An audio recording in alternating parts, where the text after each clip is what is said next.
And good evening and welcome to the ACL Under-19 final. We've started a bit late. We have not had rain in Noosa all week, but of course it's the final and we get some rain tonight and we get a typical tropical southeast Queensland thunderstorm. But we're still going to get a game of cricket. The outfield is drying up, remembering of course that it's been dewy when the matches have been played at night, so the players are used to the reasonably wet conditions. So we're ready to go, and the rules are that they've got an hour and 20 to bowl overs. India, if they don't bowl their 20 in an hour and 20, bad luck. The Australians will then bowl the same number of overs at the Indians. Great to have Grant O'Hara right next to me. Grant, that's a great rule. Good evening, Dan. Yeah, great to be with you. How exciting is this? I'm so looking forward to this match-up, this game tonight, the final. Australia versus India. It never gets much better than that in cricket. Fantastic. Australia, on the toss, decided to bat. How do you feel about that? Well, the more I think about it, I think I can see why, because India bowled so well defensively last night. So I think Australia are going to post a big total and make India chase. Well, hopefully they can. They were outstanding yesterday. They've had their moments in the other two matches without putting it all together, but they were brilliant yesterday. I've spoken to a few of the parents, and they're hopeful. And Ali Nasser to face the first ball from Sandeep. And it swings away, a little bit of swing, as we had last night. Gee, Sandeep bowled well last night. He bowled beautifully. He bowled these beautiful outswingers. And it wasn't so much that Pakistan batted badly. I just think he bowled so well. So this is going to be, they've just so talked about matchups. He said they think the best matchups are by getting on the front foot, getting out there and batting first. So here they are. So Sandeep in again, gives himself room and punches it away to the covers. And does not score. Interesting, the ball being wet, certainly up to play here. Yeah, it was, Jew has played a part in the previous games at night, but this is a little bit more than it. Really? Oh, damn. Did? That's more like a summer storm. The lightning was a bit of a concern as well. But it's outside the off stump and he attempts to cut. There's as the great Jim Maxwell would say, a wandering split probably between second and third slip in the slips cordon. And he played that away from the body then, Ali Nasser. And Bally and Hurd is opening with him. His parents have been back and forth right throughout the week from Cooperoo. And they've also used it as an opportunity for young Ballion to get his driving hours up as well. But they're loving the fact that he's getting an opportunity. He's at Toombul. He's great cricket club. Again, he holds that outside the off stump and flirts away Ali Nasser. And Toombul, the home of Matthew Renshaw, the great Jeffrey Robert Thompson. And for a season, one of the great nicknames in cricket, the Wizard, named by Dougie Walters, Ian Davis, the Wizard of Ed. I was going to say, Dan, I've got one for you, but your uneven memories of cricket are just fantastic. Oh, we mentioned a few names earlier, didn't we? Beaten again. Ali Nasser, one that came to mind before. I loved him and he opened the batting. I was trying to work out why they kept him in the side, but as you said, he probably shouldn't have opened. Was a good mate of yours, Mark Gaskell. Really good player, young guy. They play most of his game. The centre is sharp. It's quite well. It's 5 drops in a row. It's a shape. Good start, and this one comes in, and Ali Nasser, all he can do is play it back to the bowler when he fields and he's followed through and we get a maiden over. So the first over's gone. Now I've never actually seen a condition like this before, a playing condition where we're playing top. So it'll be up to India to get through their overs. So they post 10 and 12 overs. Well, that's what India face. Correct, because I think that they took a little longer than they should have yesterday, according to the very experienced umpire, Ian Barsby. And he was honest about it. He said they probably could have done it a bit quicker than they did. Well, yeah, this has been such a great thing about this tournament, is that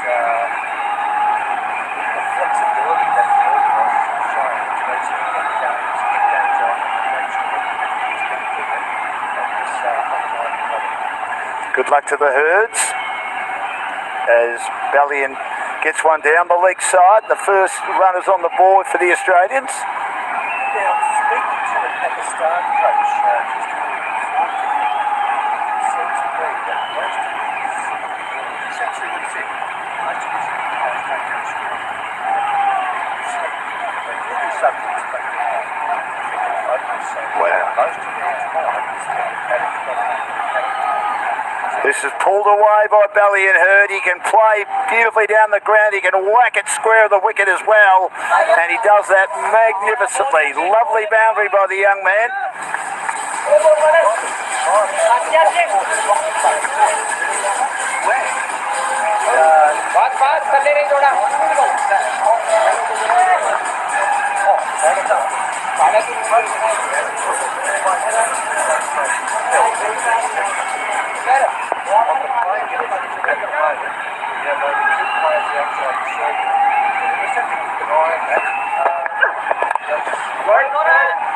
Again, he drags from off stump. Well, I presume that they will go for 6 overs, won't they? And then we'll see if we can check with Ian. I'll check with Ian in a second. I presume it'll be for 6 overs, and they'll just keep the same conditions in place as you would normally.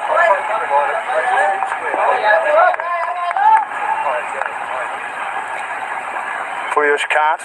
He's had a very good tournament. He bowls to Ballion Herd, who hits it into his foot. And if he didn't hit it into his foot, he might have cannoned it into his stumps.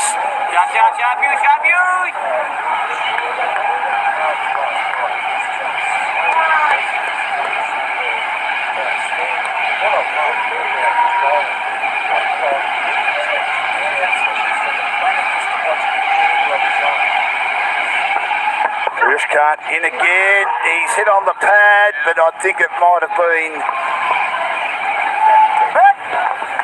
well outside the leg stump. He had exposed his stumps, and he maybe tried to hit that a little bit too hard at Ballion Herd on that occasion. But another run on the board for the Australians, who are none for 6 in the second over. Yeah.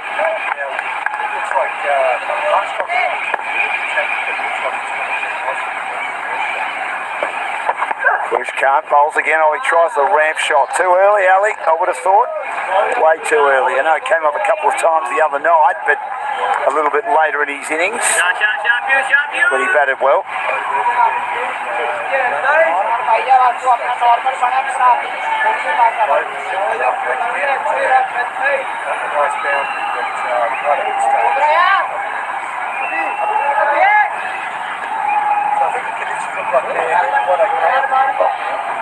It's amazing.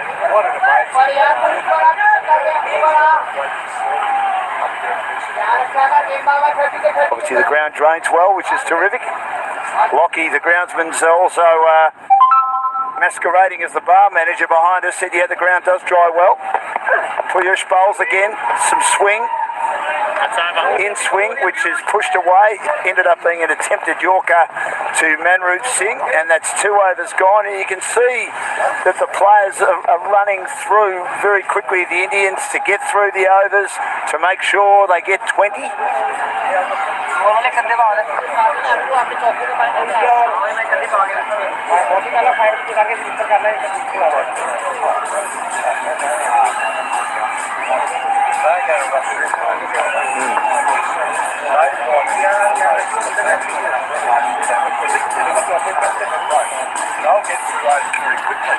Yeah.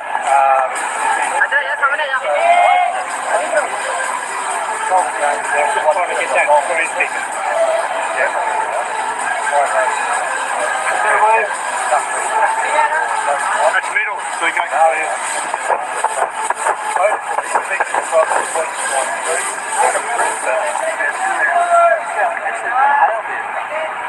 You, I think, went past the great rugby league stadium, didn't you? Lang Park, and it was chucking it down, as you said. Now that's swung away, and that is a wide. It swung very, very late indeed, and that's the first run that Sandeep Nishad has conceded. This is the start of his second over.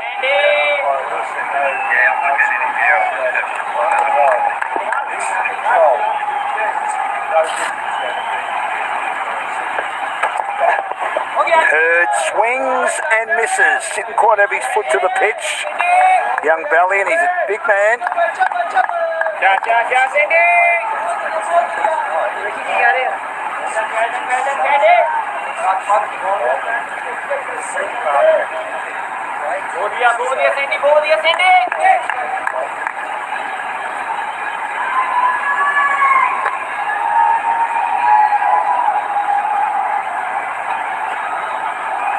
Sandy opening the attack, and this is one that he attempted to cut away, and he played it away from the body, had to reach for it.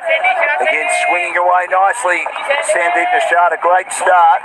Manroop has opened the bowling generally for India in the first 3 games, and then Sandeep has come on his first change, but I'd have to say this is a move that's worked well so far.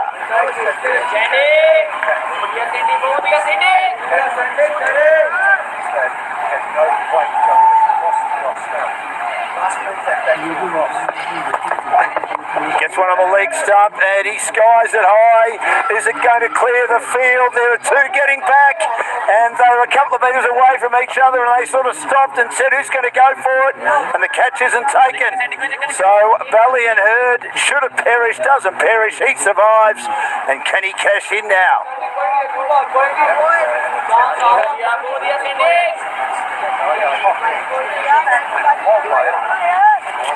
That went a long way up. It's hard to take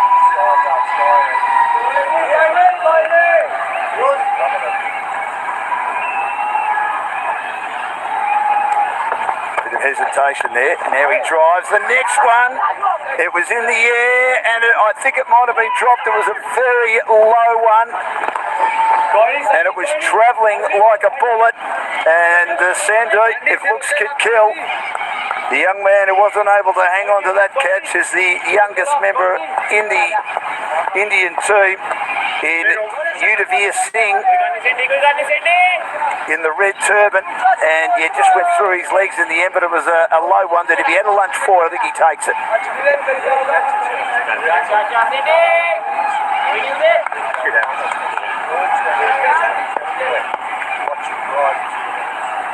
Ali Nassar yet to get off the mark, ready for Sandeep now. Beaten outside the off stump, and he had a flirt that wasn't far away from getting the outside edge.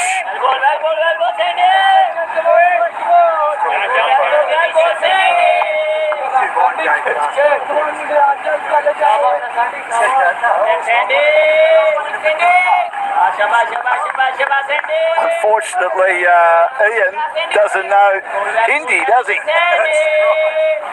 And Barsby, very experienced. Oh, one of the greats. Been around a long time. I don't think he ever would fall for it, would he?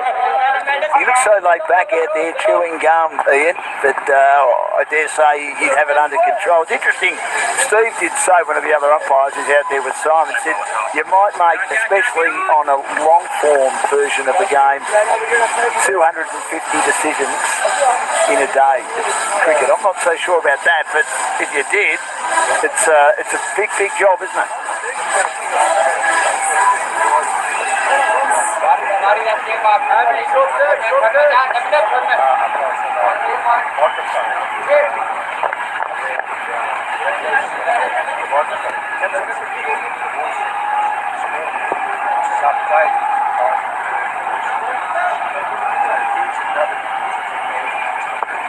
Push for his second over bowls, and Valiant Herd manages to get the inside out shot over the infield, and it'll go to the boundary for 4. The 2 fielders are in pursuit.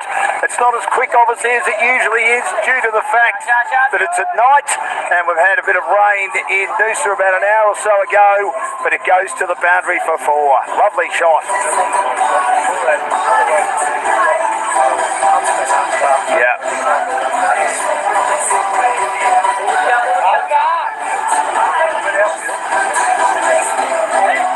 Dropped off consecutive balls, but he's made 11 off 10 and Ali Nasser none off 9.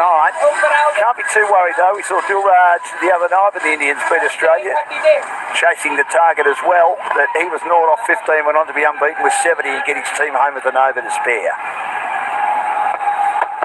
Push in again, he hit on the pad. Herd, he was looking to work that away aggressively through the onside, and he practices the shot. deep square legged and deep wide. So that would suggest that Innigs and that would suggest that an off stump to an off middle line would be planned to go. So a chance for another little drop kick perhaps. Here's Pushkant again, and he's on the move, and the inside out shot this time is an absolute ripper for six. Well done, young fella. He's gone over the top of cover, sliced it away, and got every bit that he possibly could with that ample frame. Well done. 17 off 12, none for 20 in the fourth over. What I love about that those couple of steps down the wicket, Jane O'Brien, the landing space of the bowler, inside out.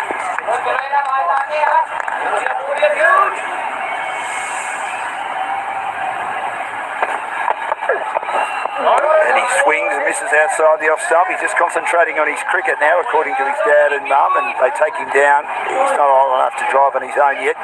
Year 12 at school, they take him down for his lesson with his coach in cricket on a Saturday morning at the Gold Coast. They get up at 5:30, and obviously they've been back and forth over the past 4 days for this tournament. Australia's going to hurt, similar to going, and it's like Alexander trying to enter it. He has another swing and a miss to one that had a little bit more bounce then, and he's a bit frustrated with himself. One ball remaining in the fourth over. Good carry. So what we're seeing now with that pressure up the nose, really, that's much better than that he did last night. He really is bending his back, Pushkant. None for 15, though. Been a bit expensive so far. Hurd, this time, hits it down the ground. It was a flat bat shot that he didn't execute as well as he would have liked. Pushkant's a tall man, and he did stand tall, Pushkant, but wasn't able to take the catch as it just cleared him. And Valiant Head looks at the bottom of the bat and says to Ali Nasser, I certainly didn't get that where I wanted it. 18 off 15, that's none for 21 after 4.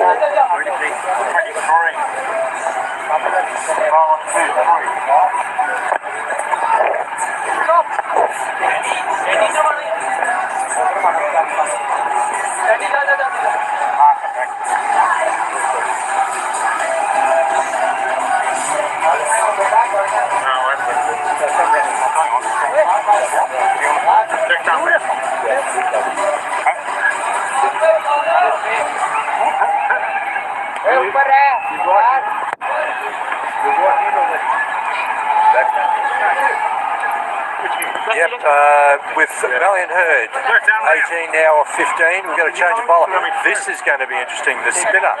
Left arm orthodox coming into the attack, Dan. How do you feel about this so early? Oh, well, this is a punt. This is one of those gambles that sometimes, you know, a team captain's going to say, if this comes off, we win the game.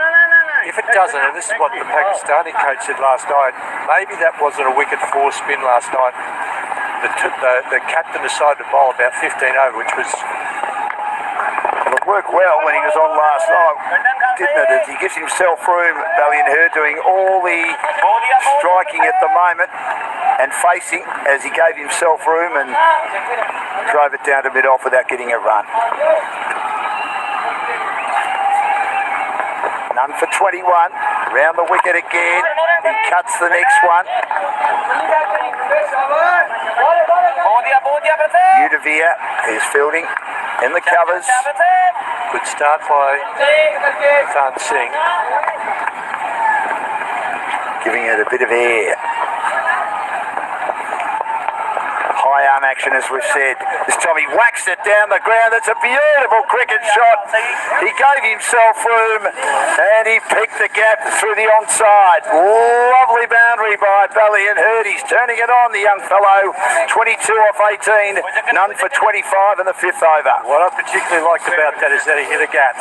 He knows that there's some space there between mid-off and mid-on, and that was a lovely shot down the ground. Just a little bit short, and that's going to be the difficulty for the spinners. Any deviation off a good line could cause trouble. He cuts the next one away. It's in the air, and it actually went straighter than I thought he anticipated, because Pratham Pal Singh is certainly trying to force him to play a false shot, but he's got 23 off 19. Brings Ali Nasser in now, and he just forces into the onside. Doesn't score, doesn't matter so much, because Ballion Hurd's doing his job, Grant. Yes, look, I still am a big advocate for one player anchoring an innings, even in T20, and let the rest go. Round the wicket again. He chops the next one away into the offside. Udavir, good return. He's young, he's quick, he's precocious. As I say, the youngest man out there, or youngest boy out there, by at least a couple of years, Udavir Singh, the 15-year-old in the red turban. He completes 5 overs. It's none for 27. Good start by the Australians. They elected to bat first, and the new conditions are that both teams have got to try and get through their overs, or the Indians have got to get through their overs in 1 hour and 20. If they haven't got through the 20 overs, the Australians will then get the number of overs that they faced to bowl at the Indians, as they'll be defending their total. But they've made a good start here. Ali Nasser has 1, and Ballion Hurd is on 23. I'm going to take a break, and Sue Haas is going to come in and join Grant O'Hara. I've been so impressed with the quality of the cricket. Nathan Reardon, the first-class player for Queensland, is the coach of the Australian team, and he largely selected this team, and he wanted players that have got first grade and second grade and even third grade level experience to come in and play in this Australian kick. What a shot! Lovely shot. Drop kick straight over mid-wicket for 4. Now Ali the Star, 1 from 11, just got off the mark. Last ball of last over, and now he's got a chance to open his arms. Full toss. Nice little flick off the pads, and the Australians will be really happy with the way this is going at the moment. 5 overs for 31, and Ali Nassar and Ballion Hurd, they look to be in control.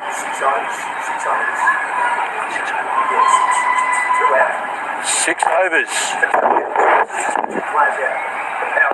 Right, 6 overs.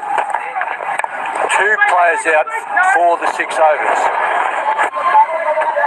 In terms of the power play, so we understand those conditions. So I've just had that through from the umpires that the power play will last for 6 overs. So that means that we will only have 2 fielders out. At the moment, those fielders for the Indian Tigers, there's a player going to long on, and there's a deep mid-wicket. Are the 2 players out at the moment?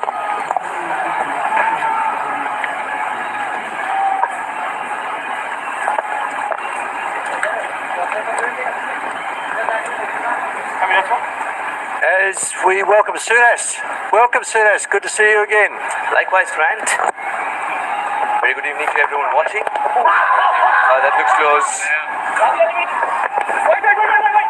I will have to look at it again, and sometimes it looks close depending on the jersey that you're wearing on the inside. I think that might have been just sliding down leg side, Sunas, but yeah, no, it was close. It was him on the crease, so there was definitely nothing wrong with height. I have been really impressed with the skill level of Sandy Passat.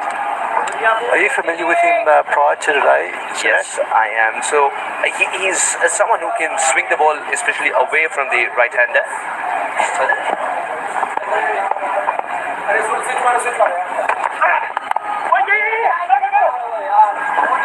It's a quick single. Well played there. The Australians now rotating the strike. 7 runs in the over. It's a good comeback by Sandeep Nishad after being hit away for 4 first ball.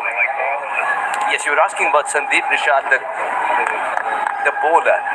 Now let's dissect the 3 departments of his. His performance in bowling off late has been terrific because he's found the right lines to be inviting the right-handers especially to go for the drive, and that's how he brings the slip into play, kissing the outside edge of the bat more often than not. As a fielder, he's a gun fielder. He's 2 fielders masquerading in one is what we talk about it. Sometimes covers from long on to long off all by himself. and a very shrewd cricketer. And Suresh, what part of India is he from? Amritsar. Oh, where's that? Amritsar, Punjab. Oh, okay. That's where Sandeep is from and trains a lot in his cricket academy as well. Is one of the quickest. Sandeep Nishad. And full marks to his celerity, his agility and flexibility. So you will find him do acrobatic things which others might find difficult. A terrific shot. Just a full flush. Beautiful drive. And I think for the first time the ball jumped over the rope and it didn't touch it. No, it took full toll there. That's the most over-pitched ball he's bowled this evening, right in the slot. And look, he's done a machine. He's not going to put them on the same spot every time, but he did over-pitch then, and but it's still got to be good enough to take full toll of it. Beautiful shot, isn't it? Straight down the ground. There's few nicer, isn't there? 6 overs done and dusted with 38 without a wicket. It's a good start for the Kangaroos. The first power play has been done and dusted with Pratham Pal Singh has operated in it. Now we get more cushion in the deep. So this is just an interesting condition. So there's about 50-something minutes left for this innings. And that's exactly why perhaps the captain is banking on the spinner to complete the overs quickly. I got a friend of mine who's a very good leaguer called Andrew Losberg. He would have loved that particular delivery there because of the pitch. You got that well above the eye line, and it takes a lot of courage to get it right up. Let's see if he does it again.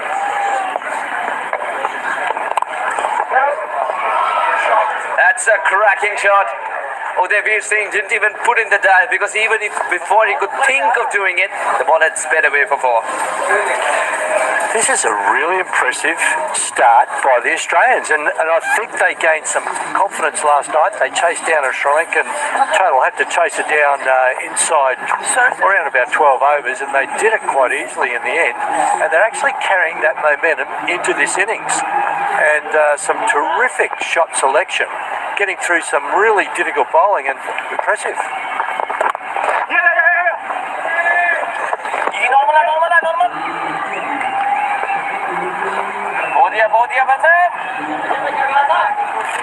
So just a single there brings that Ali Nassar back on strike. 8 off 15. He's starting to get some momentum into his innings as well.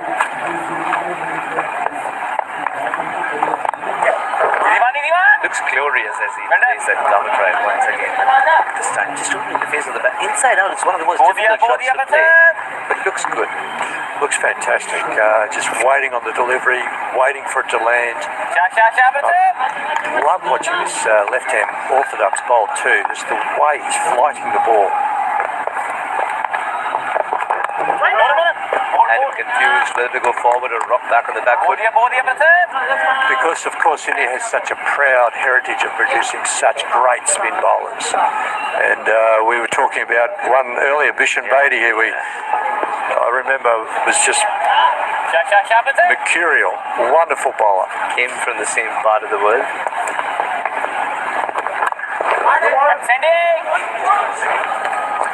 His roots extend to the same part of the world. Pratham Pal Singh is someone who's self-coached, and for someone who's self-coached to be so good so quickly it's a gift in itself. 7 overs gone, 45 for Norris.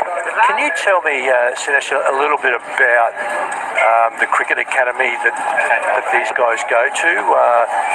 Is it still like a school? Do they still do school subjects, or is it really more just a real cricket focus? No, they also concentrate on other aspects of the game. So there will be theoretical classes, but it's not the one with the blackboard. It's when where everybody sit down and analyze their own game and their own mistakes. That's how they take care of it. However, there's always a diary and a pen and paper that you need to carry so that you can note down your feelings as well at that point of time. And I love the little exercise that they do, that is to differentiate emotion from the process. Because sometimes you can get emotionally involved with the game so much that you forget the process aspect of it. Sure.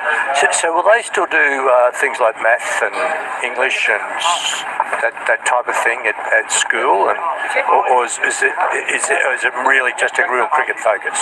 No, in the cricket academy is very different. Cricket academy and school are two different entities. Right. And in the cricket academy, there's no math, of course. All the math that happens is within the mind. So we're going to change the bowl up, and this looks like we have another one of our slower bowlers. Captain Manroop Singh. Oh, right, Manroop rest. Left arm, sort of medium pace. Bowled particularly well in the death overs last night.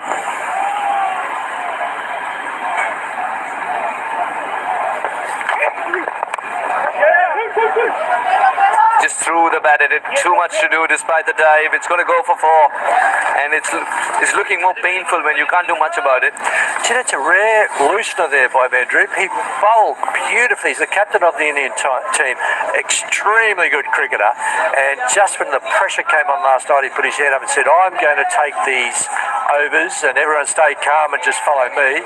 So he's coming at a very important stage here, and I'm sure that he'll come back. He'll be straight back, Manroop, a very good player.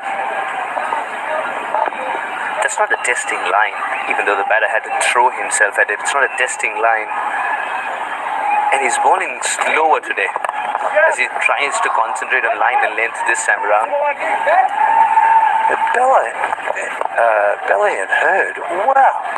He's seeing these seeing like watermelons, we call it, or footballs. He's just seeing it so beautifully at the moment. Using his feet, not afraid to throw his bat at the ball.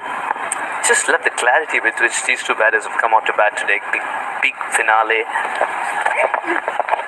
And then he can do this as well. Look how late he moves. Gets it right this time, and it looks good when it comes off. Ali Nasser is into double figures. I'd just like to know if these guys, if they premeditate like that. I think he's moved early. I'd say it was in his head. I'm going to go for this shot, this ramp shot. The ball just happened to be outside off, so it worked for him there. I still think it's at times it can be a low percentage shot, not to be overused, but when you do it well, there's no one ever behind the keeper, so it's a boundary ball.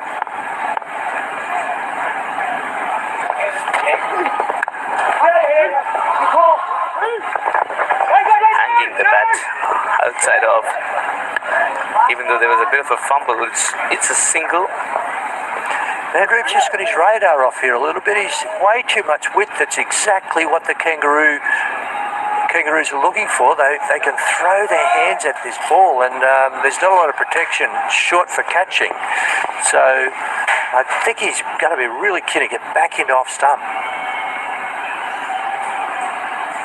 The run-up's getting slower and slower as the over is progressing. And that's hit hard, very, very hard. No chance for Rajveer. It's still Raj, rather.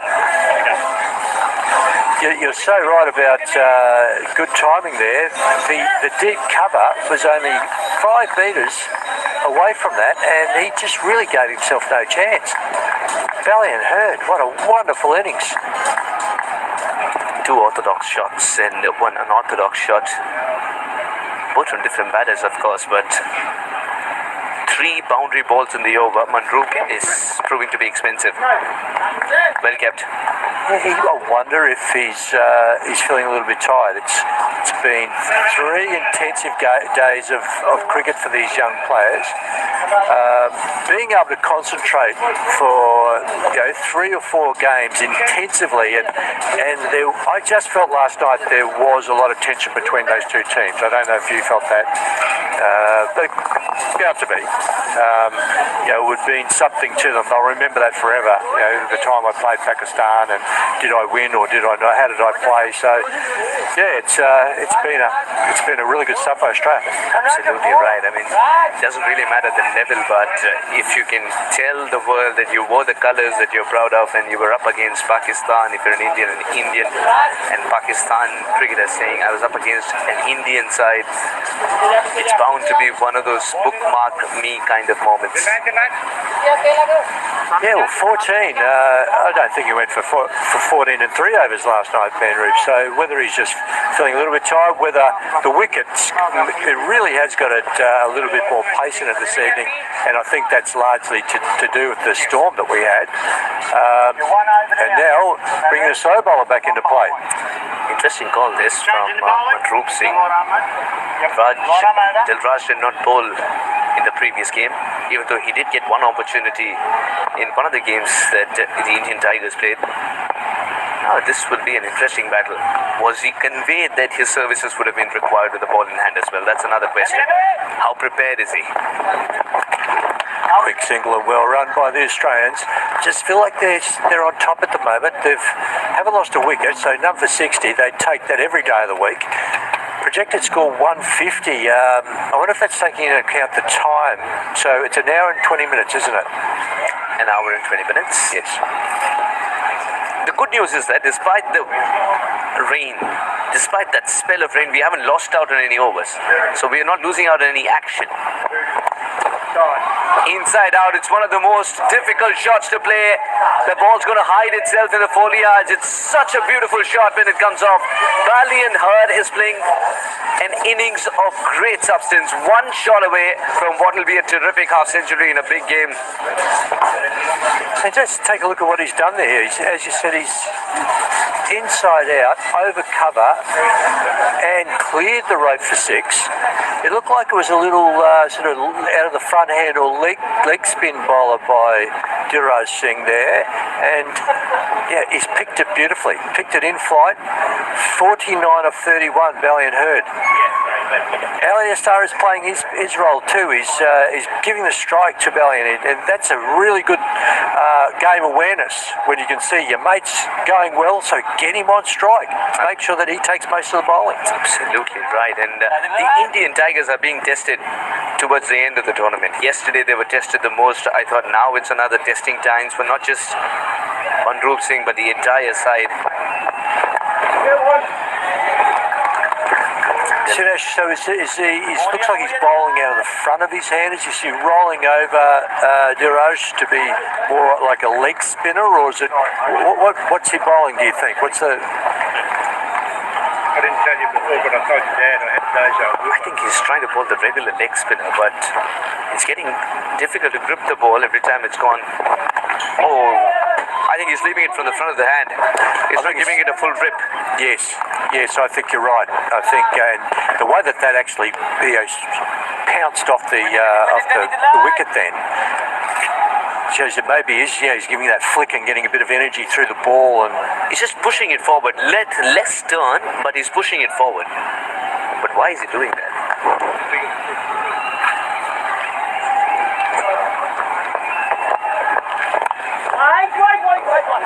This is good. Over pitch down to long, deep, long on. Now let's just keep an eye on. So we're up to over number 8. So that means that the inner field of 4 fielders, the fielding restrictions have now finished, of course.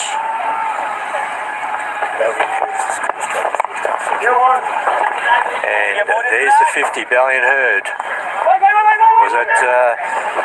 That's the first for Australia in the tournament. Well done, Valiant, and saving it to the final. Yes, couldn't have chosen a better time. What a start this is for the Kangaroos. 72 for no loss. And so this now are some questions of Manroop, the Indian captain. He was so calm and cool and collected last night. What does he do with this bowling attack at the moment? Do we keep the slower bowlers going and make the Australian batters do all the work, or do we bring the medium pacers back? I just wonder how he is able to find both the spinners and the pacers out of the same 11 that he played yesterday. It was all about the pacers yesterday. Today the spinners. Yeah, there's clearly been a tactic change tonight as compared to last night. The tactics have changed, but the 11 men haven't. Right. How is he able to find that craft that he needs on that particular occasion? Yeah, sure. If there's sugar in the second shelf, you'll only find sugar, right? Yeah. Yeah. No, he's.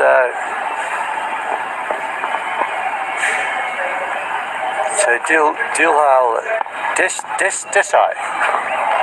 You're getting it right. Nihal Desai. Dilhal Desai. That looked like it was sort of a leg spin action coming over out of the top of his hand. I think it's a love-hate relationship for the spinners right now. Every single taken, because the ball's being hit down the ground and it's collecting a lot of dew as it goes to the fielder. It's only a single, but it's a single that's going to require a towel at the end of it. A wicket.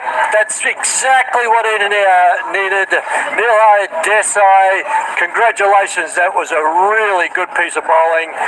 Great line of length. Look at him just saying it may have skidded on a little bit there, but that's the end of Valiant Herd for the Australians. 52 of 34, and what a fantastic innings. 74 for 1 now, the Kangaroos. The opening stands finally come to an end thanks to the brilliance of Nihal Desai. Valiant Herd was looking to give it a tonk over mid-wicket, but that's the way he plays. That's the style he plays. And that's a really good piece of line and length bowling there by Nihal Desai. And the captain, that was a really valuable bowling change there. It's created the wicket so badly needed by India at this stage of the game.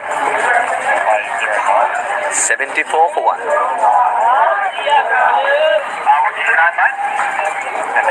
And it's a brilliant change in bowling indeed. Nihal Desai providing the wicket, and not just that, the way he has provided the wicket as well. It's not a chip which has eventually landed in the hands of a fielder. The batter's completely missed it. For someone who's smashing the ball to all parts of the ground, to miss it completely just tells you how good a delivery it must have been. And the new batter for Australia, Aditya, number 9. Aditya opened the batting as well. Aditya Anand. Today number 3, different role. Look how slow Nihal Desai is bowling. And this is, as you were saying, this may have been a deliberate ploy to let's take some pace off the ball, make the batters do all the work. The wicket definitely has sped up from last night, so the ball is coming on. So this is a good tactic here. Straight to McGrew. No run, what a wicket. The 9th over of this innings, and the innings was getting away from India, but Desai has pulled everything back here for India. I think this one came from back of the hand. This is the variation which the batter decides not to attack. A successful over for Nihal Desai and his team, 74 for 1. Terrific over there by Desai. That was just what the doctor ordered for the Indian team. I'm going to hand over to Dan now, Dan Lonigan.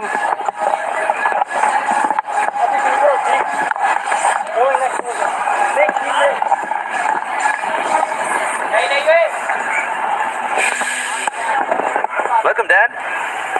G'day, Sir House. Lovely to be here. What a lovely innings by Valiant Herd. Just spoken to his parents. They're really happy with the way he batted tonight. The drives were there and the start was there for the Kangaroos, and they're in a good position here.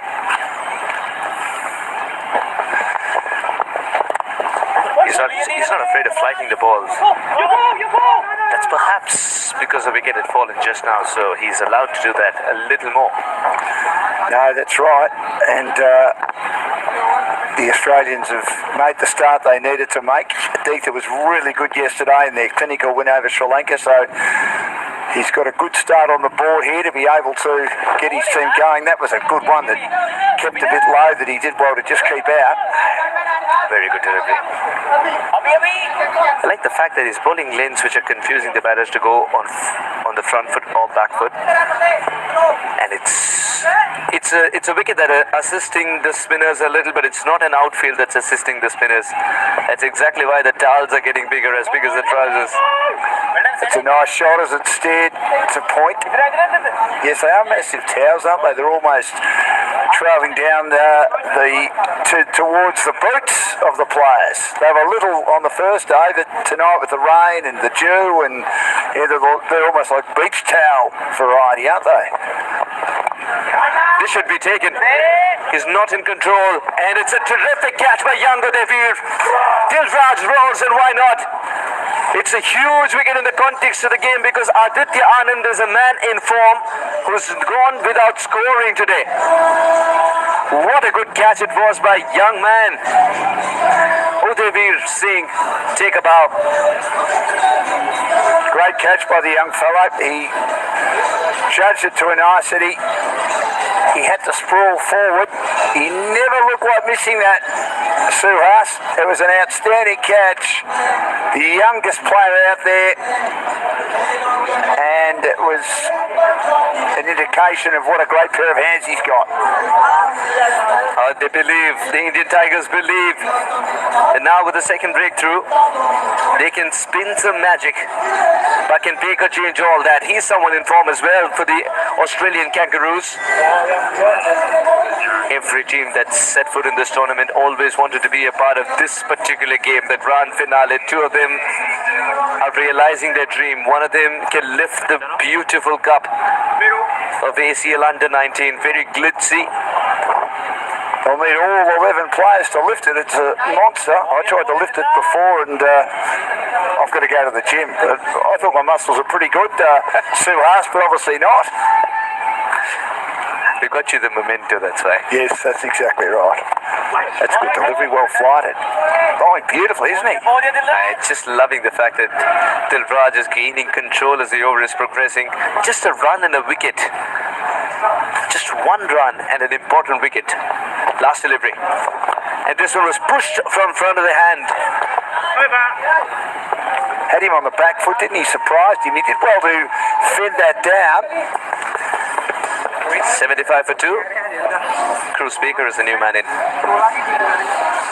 So the run rate for the first time that they're scoring at is under 7.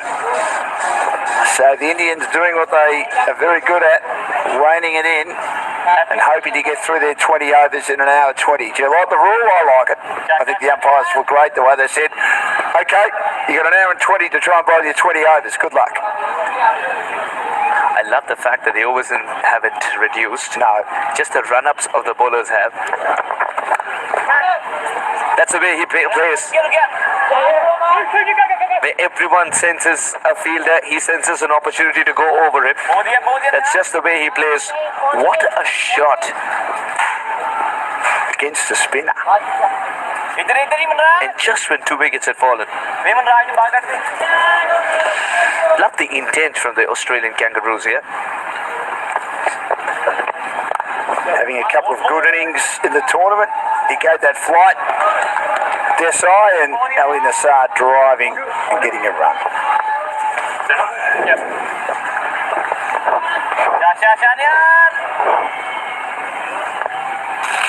Cruz Baker. For the brand of cricket he plays, very soon that bat will attract a sticker, a sponsor.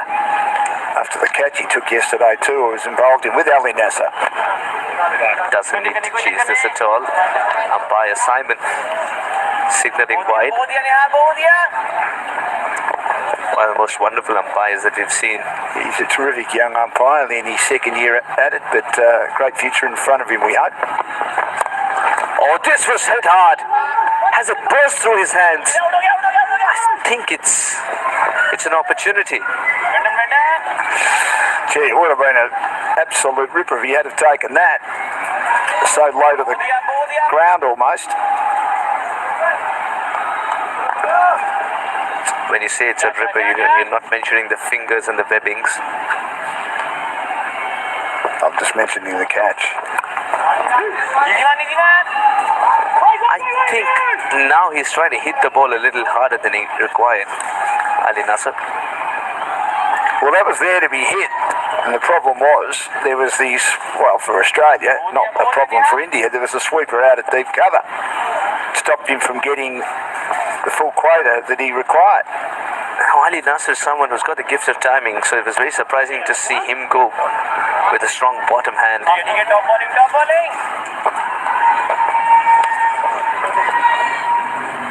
24 of 26, Ali Nasser. Now does his role change? Because it was Hurd who was clearing the boundaries at will. Ali was quite content playing the second fiddle for a very small period of time. Suddenly realizes another wicket has fallen down as Aditya went for the big shot. Now does his role change? This is superb. The single will still be taken. This is good cricket all around. Sensibly played away with the softest pairs of hands. Well, as we all know, when you start your cricket journey, Suhas, and the ball goes behind the wicket and you're at the non-striker's end, it's your call. And Ben Baker was very decisive. Cruz Baker was very decisive. I'm sure if Ben Baker was out there, he would have been just as decisive. And a runner's on the board that's 2 for 82.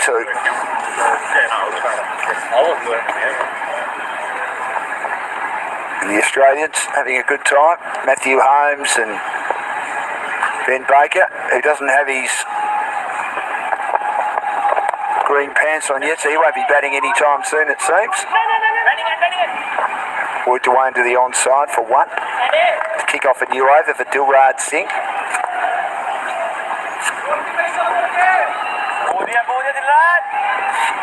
A good ploy by Manroop to persist with Dilraj Singh, and that's what has provided the wicket in the previous over. Now that giving him the third also means that he's trusting somebody else to bowl well towards the death. Well,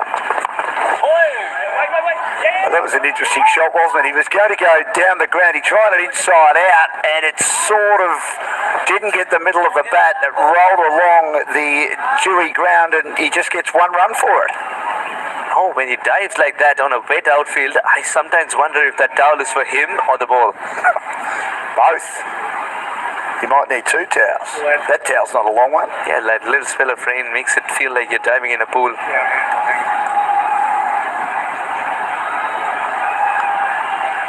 Which half of them did today because they didn't have practice in the morning. They didn't need to. As the coach leniently said, you've been playing a game virtually every day. Needed a bit of a rest. That's a nice shot, isn't it? Whipping it off his toes in risky fashion. With Sandeep, you always get quick throws.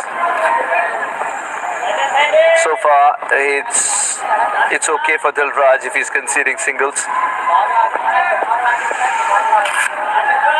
Got to admire this team. If they need other bowling options, someone always bobs up.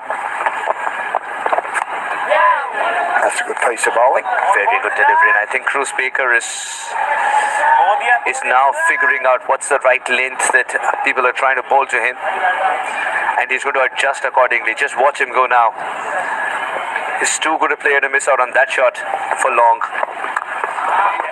Well played away. Great shot. Terrific timing, wonderful placement, and that's Cruz Baker at his best for you. Adjusts beautifully. Similar length, but it's just the stance that changed.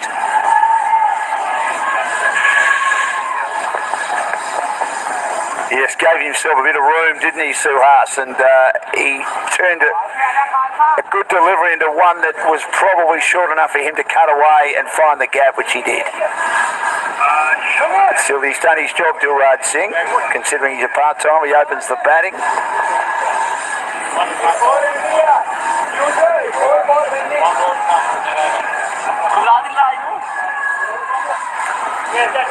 So 13 overs gone.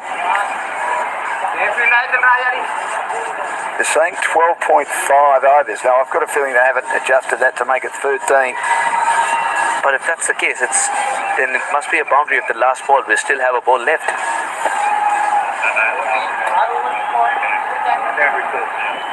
And so we are ball short, are we? Yes, we do, and that's exactly why he's been called back. Well, that's why Australian Kangaroos would have been robbed off. You're one of the great Suhas, and that's why maths wasn't a strong subject for me at school.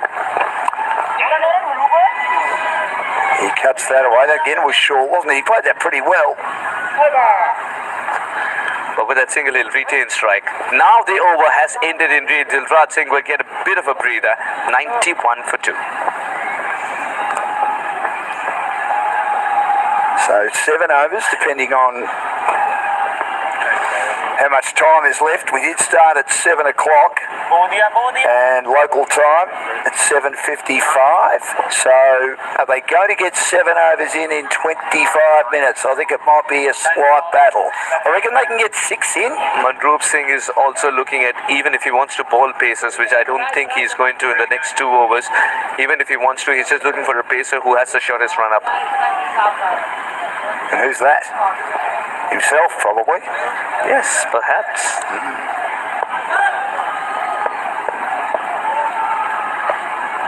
Been impressed with this young man. I really like the way he bowls. How else do you save time? Well, you've just got to bowl spinners. They used 9 the other day, didn't they, against the Australians? So they've got a lot of options.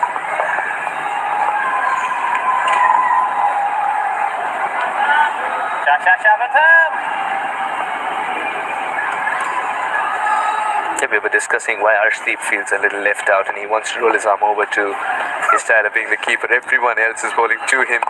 Is he a spinner? I don't know. A little bit of a misfield then by Sandeep, by the way. But looking at the surface and the time constraint, if he tells the captain he is one, there are better chances of him getting to bowl. And then who wicket keeps? Well, Udavir bowled it over the other day. Who wicket keeps? Yes. And bat up. Yep. So he might be one they could use just to make sure that they get there in time. Oh, good job. Waited and waited for ages, and once it was in a slot, it was out of the park the very next moment. Cruz Baker, what a shot it is. Outstanding. He got the length. He got underneath it. He read it like a book right from the word go, swivelling on the crease, and made sure that he was able to give it what it needed for the Australian team, and that was a 6 to get them on the verge of 100 as Manroop, for the first time in the whole tournament, looks like from here he might be out of some ideas. That's a big call, but I'm well known to make the big call and be proven wrong. I just love the fact that he set himself up and played to his strength. Clearing the boundary is never a problem for him because most of the time it just lands way beyond the boundary rope. This is cut away. That's a very good shot too, and deserved more than one. Dilraj though sweeping at cover.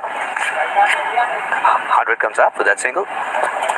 And 100 for 2 is a great place to be for the Kangaroos. 13.4 overs, 8 wickets in hand in an allotted 20-over game where the rain did play its part, but it did not reduce the overs. They are in a phenomenal position for a crescendo finish. May not reduce the overs.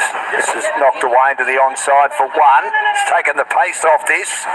You can see aspects of the outfield is quite wet on that onside. I do not see this changing much in the second innings, but I do see the second innings being a bit of a challenge if they're chasing a particular total and did not get off to a good start in the first 6 overs. It might not be in terms of the wickets in hand. You might have all the wickets in hand, but if you don't get the runs in the first 6 overs, it's going to be a little tricky to chase thereafter. Cut away again, just bowling a bit short outside the off stump. Prathampal Singh, and playing to the strength, Suhas of Cruz Baker, who's made most of his runs through the point cover region. All these singles that have been taken in the over 6 stands out. 14 overs, 1 or 2 for 2.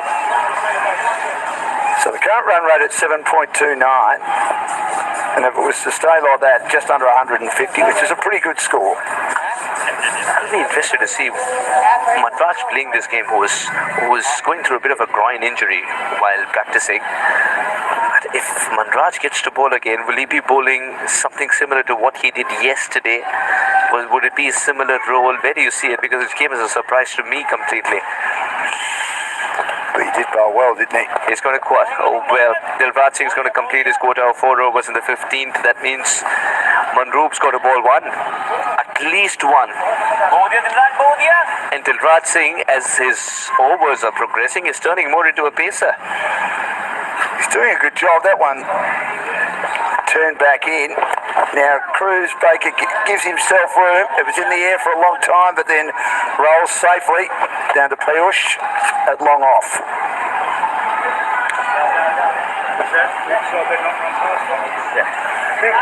Nice innings this from Cruz Baker so far. Being the aggressor with Ali Nassar. Will Ali Nassar go for the big shot here? He does, and he chooses a wonderful area as well. Doesn't get hold of it, but that's all right if you're going to split the fielders like that. Long on and long off and looking at each other as the ball speeds past him. Much needed boundary. Excellent shot.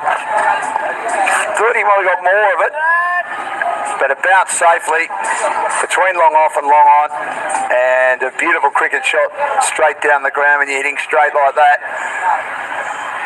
Having his second really, really good innings in the tournament, Ali Nassar, and both have been against India. Hit on the pad, rolls into the onside, but they get another run. You could almost sense that he was going to bowl flat. Yes. Because as soon as he realized Dilraj is giving it extra bit of flight, the batter is giving it a lot more.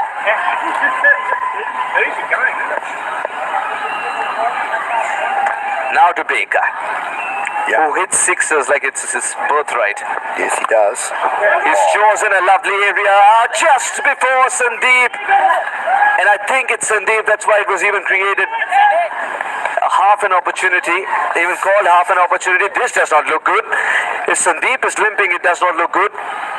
Well, I think it's hit his knee roll, hasn't it, Suhas? Did it get stuck in a wet grass that you find there, in the wet patch? No, I think he'll find at the ball, yes, because he was lunging forward. You're right, no one else would have got near that. He's cat-like, isn't he, with his reflexes, and he lunged forward, as you can see, and it has hit the knee roll and hit it flush. Oh, that's going to be paining. Oh. Last ball, the 15th.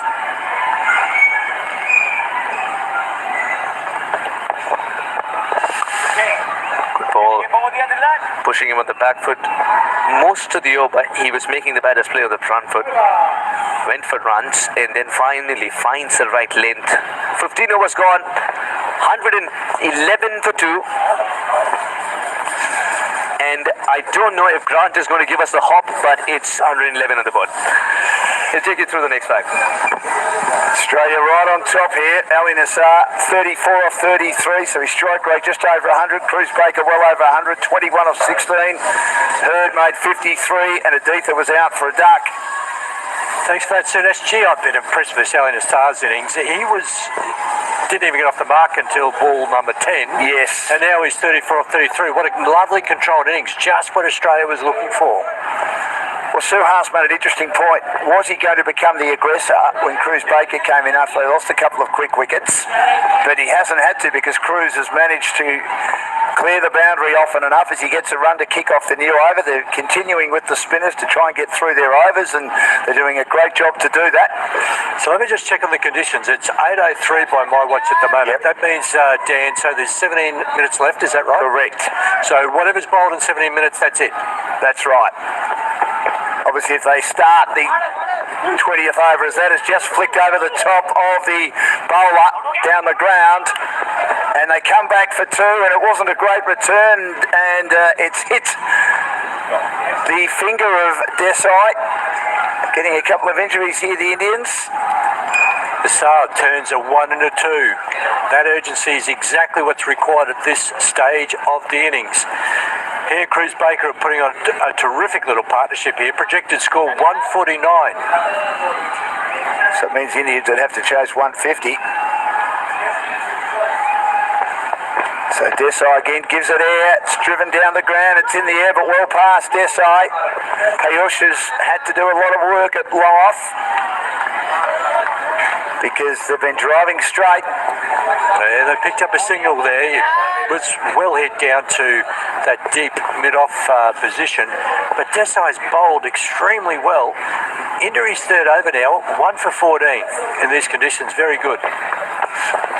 Wide of the off stump, and because the umpire has deemed that the batter, Cruz Baker, wasn't really moving, he did thrust the front foot forward, but he wasn't moving across his crease. It's been called a wide.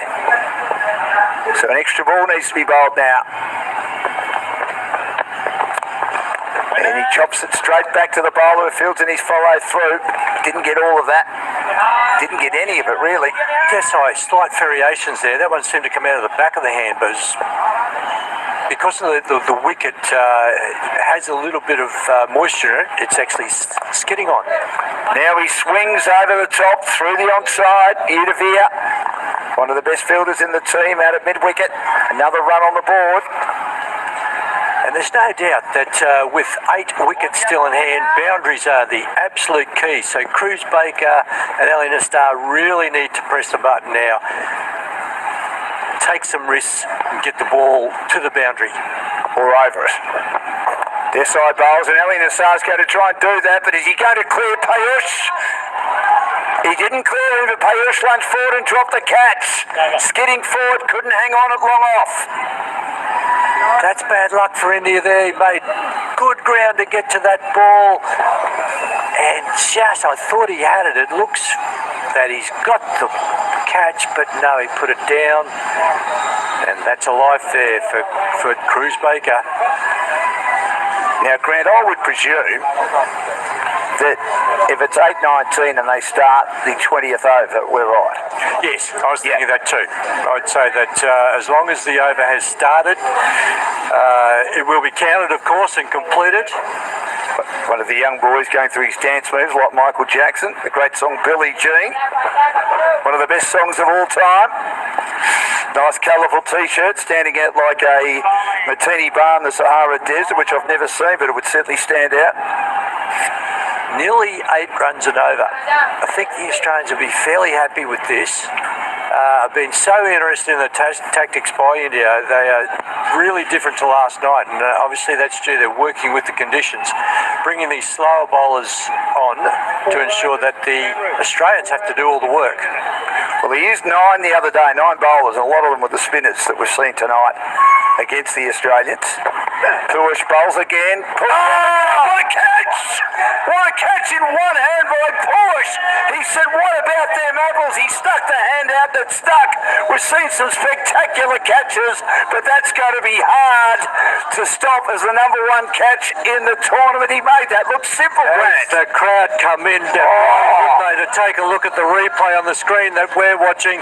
Pushhead Cunt comes on, gets big on the batter, and he throws his right hand out, and it sticks. That was going like a tracer bullet. What a fantastic catch. Let's see the replay. Dan, you won't see better catches than that tonight. Well, you're right. I mean, he was trying to pull it down the ground, didn't get all of it. Let's have a look at it. And everyone's here. They want to see the replay.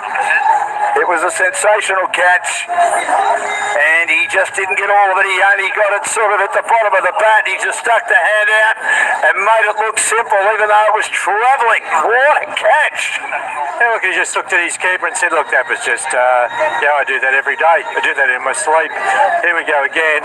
Got big on the batter, threw his right hand out, watched it right into his hand and said, look, it's just like picking cherries.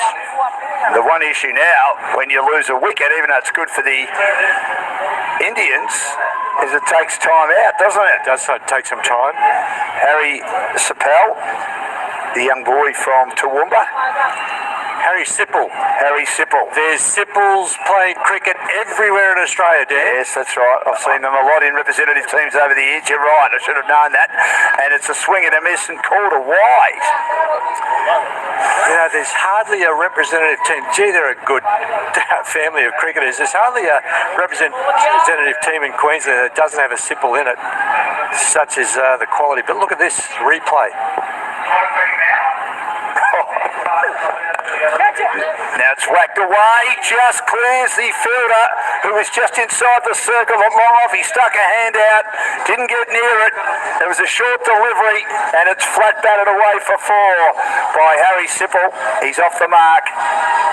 Well, and an important boundary. this over's got a bit of everything. There's a little bit of width, enough width for the left-handed Sipple to throw his hands at the ball. Just cleared mid-off, down for 4. Sipple ready again. This time he hits it high. Is he going to clear the field? He does. It lands between the covers and wideish long off. Yes, luck running with the Australians there, Harry Sipple. But he has to go. He's got wickets in hand. He has to press the button now and make all posts a winner for the Australian Kangaroos. 10 minutes to go. And they've still got to bowl 21 balls to bowl their 20. Push in again. And Baker goes high. I don't think it's going to go long enough to clear the infield. The question is, will the catch be taken? No. Another one dropped. They dropped a few catches, the Indians. Obviously the ball is moist, it is wet, but that was in the air for a long time. I can only... And the fielder didn't even get near that, actually. I think he's lost sight of that. Yeah. The only way I can explain that one, he ran in, ran under the ball, and then it landed about 4 metres behind him. So I'd say he's lost sight of it. 3 for 1, 2, 6. Baker. He was on the move. Puresh followed him. Great piece of bowling as he went for the uppercut. Been really impressed with Baker's innings. 25 off 21. He'll be really looking now to be proactive. I think work the crease. Puresh bowls a slower delivery, ends up being a full toss. He whacks it away, but the catch is completed out at long off. He got that at the bottom of the back, and he inspects it as he goes away. The slower delivery didn't quite work out in regard to the way Puresh wanted to bowl it, but it doesn't matter. It picks up a wicket.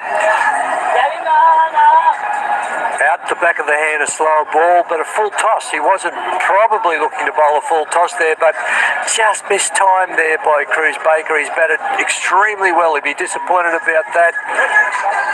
Really, he was clearly trying to clear the rope, and that's expected at this stage of the game. Yeah, Danny just rolled his fingers over the top of that, so it sort of just came out slowly out of the hand, but it was a full toss.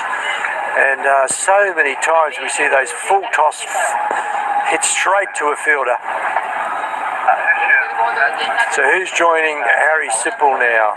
New batter for Australia. Curtis McAllister, who's one of the 2 new inclusions, along with Jackson Todman today. Now, Dan, can you tell me why the new batter isn't facing? Because it's the end of the over. Right, that will be it. That explains it for me. Does that help? As usual, you're as sharp as ever. And as usual, I wasn't. No, you've been magnificent. It's been great having you here. Sandeep bowls, and Curtis McAllister does well to slice that away through backward point, find the gap and get a valuable boundary for the Kangaroos. Poor delivery. Here has been the bowler for India in the last against Pakistan, and he started so well today, but just that little bit of width to the left-hander. Need to keep him in, jam him in tight. The stump line he should be looking for is around that middle stump, middle to leg maybe. 7 minutes to go. Sandeep bowls. This time he goes down the ground. He didn't quite get the middle of that. It rolls between long off and long on. Another one of those flat bat attempted hooks in front of a wicket, which picks up 2 valuable runs though for the Australians. Yeah, that's more the line. You don't give a left-hander width and you don't bowl on the left-hander's pad. So middle stump, that middle and off stump line means that he has to go down the ground where there is some protection. So well bowled there, Sandeep.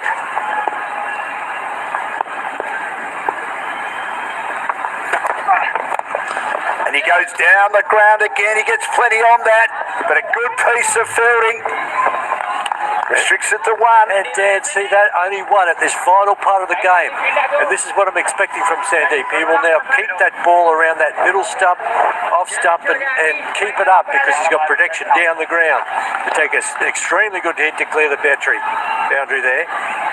So Curtis McAllister facing his first ball of the final.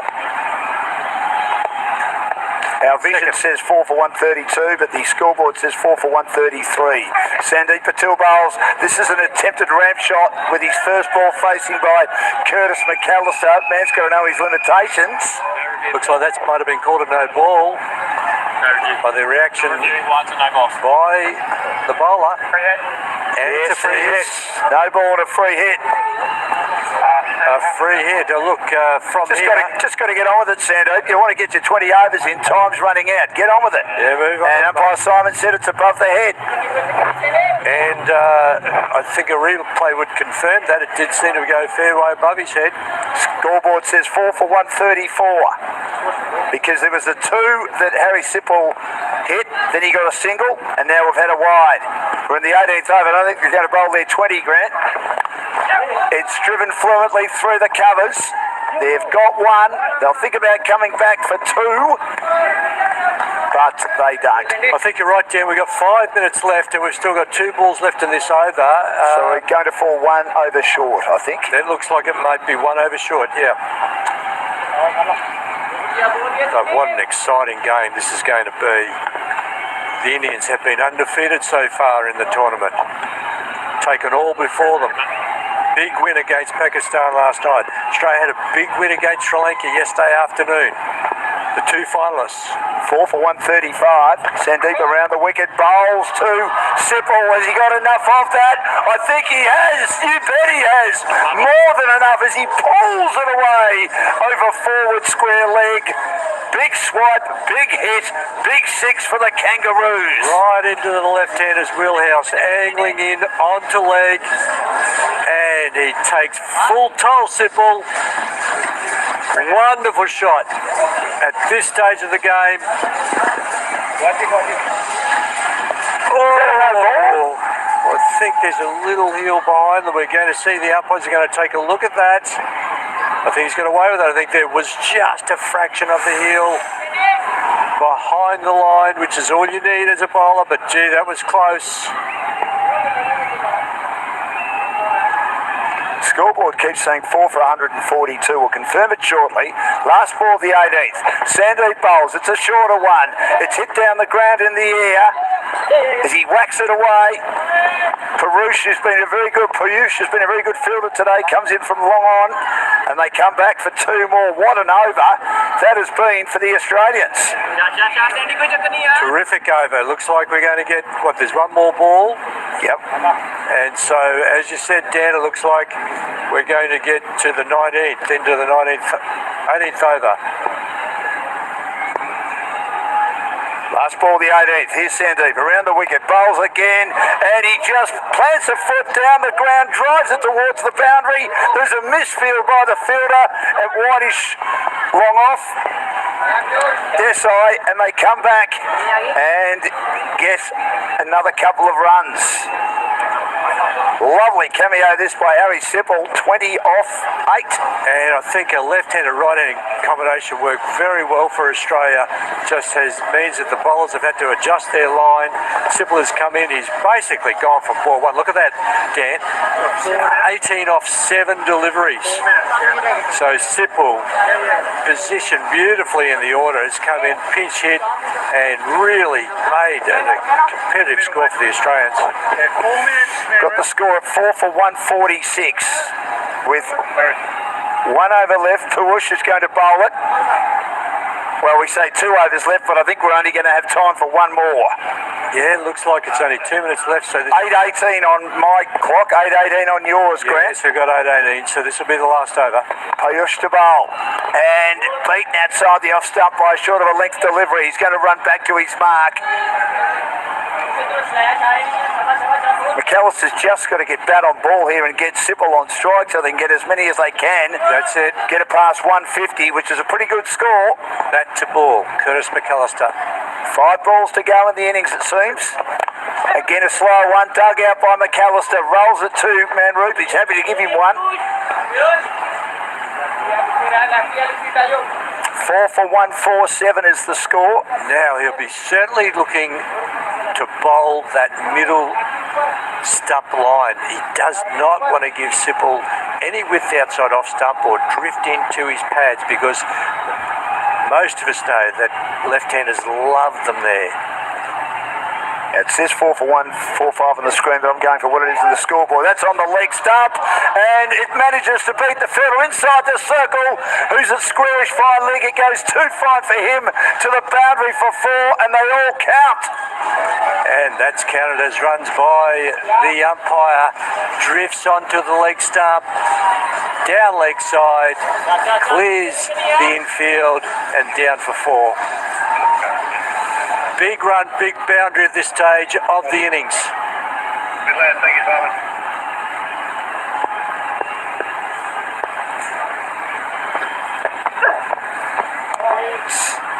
Wide of the off stump, and he elected, I think, called a wide. Wide. So Yep. the radar's gone missing there for Cant in this critical last over for the Indians.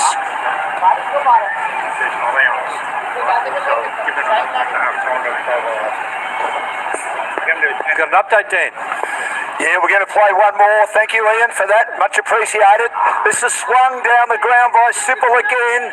Lands safely once more. And the outfielders at long off and long on have had an inordinate amount of work to do in the last couple of overs. Yeah, what an innings this has been by Harry Sipple. Third umpire, Ian Barsby, has just been in to tell us that we are now going to play out the 20 overs and shorten the break. So, fair enough, too. Yeah, fair enough. So it is going to be a 20-over game. So this is the penultimate over. 4 for 1, 5-4. And beaten outside the off stump, Harry Sipple. He didn't quite have his foot to the pitch then. Swing and a miss. It was a bit quicker, that delivery. And a rare dot ball for the Indians, who I think for the first time of the whole tournament are under some pressure here, Grant. You said the Australians have had a couple of 150 scores? They had one 150 score and the Indians passed it with one over to spare on Friday. So we've already had a thriller. We have. This is swung away again by Sipple across the line. And they think about coming back for 2. There's a player who was halfway down the wicket, and the return to Puish. Puish didn't take it cleanly, and McAllister was able to get back. And there's only one run. What a mess that was. It could have been a real mess for the Kangaroos, but it's not. Yeah, Dewey, it's greasy out there. He looks to get back. He slips, and that would have been clearly run out had Ped been able to take the throw. But we're down to the last over now, Dan. He was well down the wicket, wasn't he? Oh, he was. He's gone. They threw to the wrong end as well, Grant. They did. 2 for 32. So Man Root will bowl that last over. So the captain steps up, just as he did last night against Pakistan, to bowl the final over for India. They've had a bit of a battle tonight. Hurd made 53, Aditha a duck, Nasser 38, Cruz Baker 25, and we've now seen a cameo from the left-hander Harrison Sipple as he faces Manroop. He hits this in the air. He top edges it a bit. Is it going to be safe? Good effort to try and take the catch by Desai. He was going with the flight. Not sure whether he got hands on that. Udavir was right near him and cleans it up, and they come back for 2 more. I've got to say that the luck has run with the Australians this evening. The number of skied balls that have found the grass in between all fielders. Yeah, long way from that. And the same there again. I think he's going to try and take the pace off this. 4 for 157. Manroot bowls down the ground, slammed away, hit across the line to long on for 1. This could very well be a match-winning innings by Harry Sipple. 31, 32 off 13. Projected score 163. Have they got enough? I got a feeling they have. 160 will be that nice little mental barrier. So 160, the mid-160s will be a really satisfying score for the Australians, and a barrier that the Indians just have to really work towards and work hard to get. past 160 once, and they're going to have to do it again to win the game as he flicks that. A ball on the leg stump, a rare poor delivery by Manroop, and he didn't have protection because he managed to find the gap at backward square. There were fielders at wideish fine leg and forward square. Lovely flick off the hip by Curtis McAllister, the wicketkeeper. Dan, what I really liked about that shot, there was no premeditation. It was just watch ball, hit ball. If the ball is outside off, he would hit it on the offside. That's been angled in on his legs. He watched it clearly. He found the gap, down for 4. Terrific shot. 6 off 5. Important boundary for Curtis McAllister. And now he gets one wide of the off stump. He didn't move his feet. It's called a wide. There you go. Look, he's got inside the Indians' head there. He hung the bat out. Let's have a look at it. Yeah, very wide. It went underneath the bat, but he was a long way from getting his foot to the pitch, and he didn't move in the crease, judged by the umpire that it had to be a wide. Manroop bowls again. He carves this next one nicely. There is Sandeep, though, one of their best fielders is there, and they come back for 2. He tried to flick the stumps, or was looking to flick the stumps and didn't flick the stumps. I thought he did originally, Ash Street, but didn't, and the return was a bit far away for him, and McAllister scurries back for 2. Have a look at this. He's a long way away when he receives that, and McAllister makes his ground comfortably. Great timing there by McAllister. Beautifully hit. 4 for 165, and it's the last ball now. Or is it the second last ball? Second last ball. He comes inside. He tried to whip that away past the wicketkeeper and almost got bowled because all the stumps are exposed. 1 ball to go. Curtis, you didn't need to do that. That was the first time you premeditated a shot, moved across your crease. You've been hitting them so beautifully without doing that. Sort of a low percentage shot. If it comes off, yeah, 4 runs. But last ball. Big target already for them. He swings this high and long. He's got plenty of it. He's got so much of it, it's ended up in the trees. What a finish for the Australians as he pulled it over mid-wicket, and they've finished with a very, very big score, Grant, of 4 for 171. And the Indians made 162 on the first day against Sri Lanka. They've got to make 10 more than that to win the title and stay undefeated. Oh, I love to look at his face, the big smile. He yanked his back foot. He made sure that he was really well balanced. He swung through the ball and hit it a long way. And what I really like that from the Australian Kangaroo team perspective, they now take an enormous amount of momentum into their bowling innings. Wonderful batting performance, wasn't it? Right from the word go, Bally and Hurd set the tone. Great support from Ali Nasser. Hurd made 53. Look, Aditha missed out today, but helped them get in the final yesterday, so he's done his role. He made a duck. Nasser 38. Cruz Baker with 25, but it was the brilliant innings at the end by Harrison Sipple to be the finisher. You need a finisher in T20 cricket, and he was the one that did it today. Absolutely, absolutely. He was striking at something like 300 or 400 at one stage, hitting the ball absolutely beautiful. And then young Curtis McAllister comes in and plays that support role, and then ends up being a big hitter and a big scorer himself. Magnificent. I mean, I dare say if someone said to Nathan Reid, the coach, you go to make 171 for the loss of 4 wickets of 20 overs against the unbeaten Indians, going into their innings in the final, he'd take that every day of the week. Yeah, look, I was really interested to see how they changed that up, the Indians. Last night, it was a full-on medium-pace swing attack.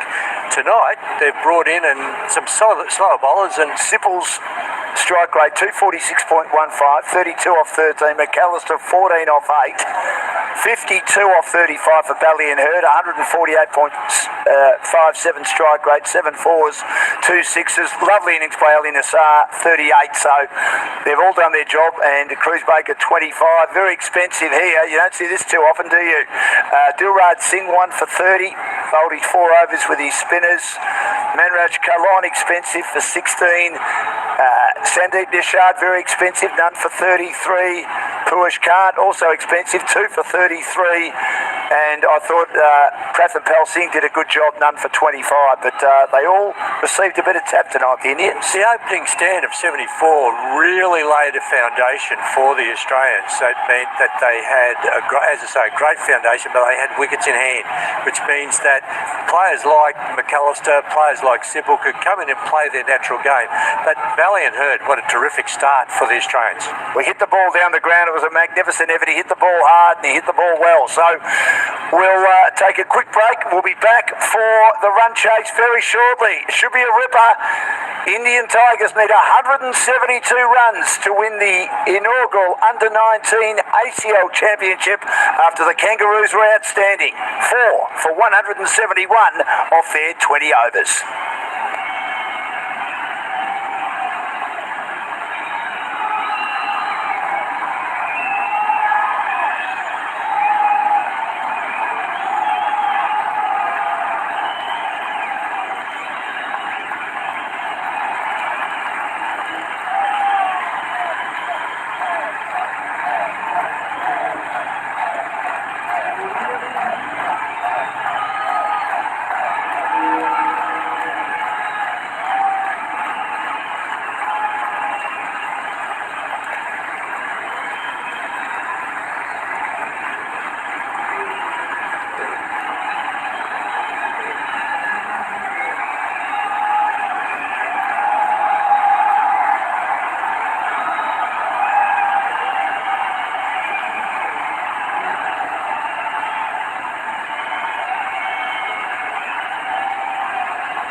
Look who we've got with us.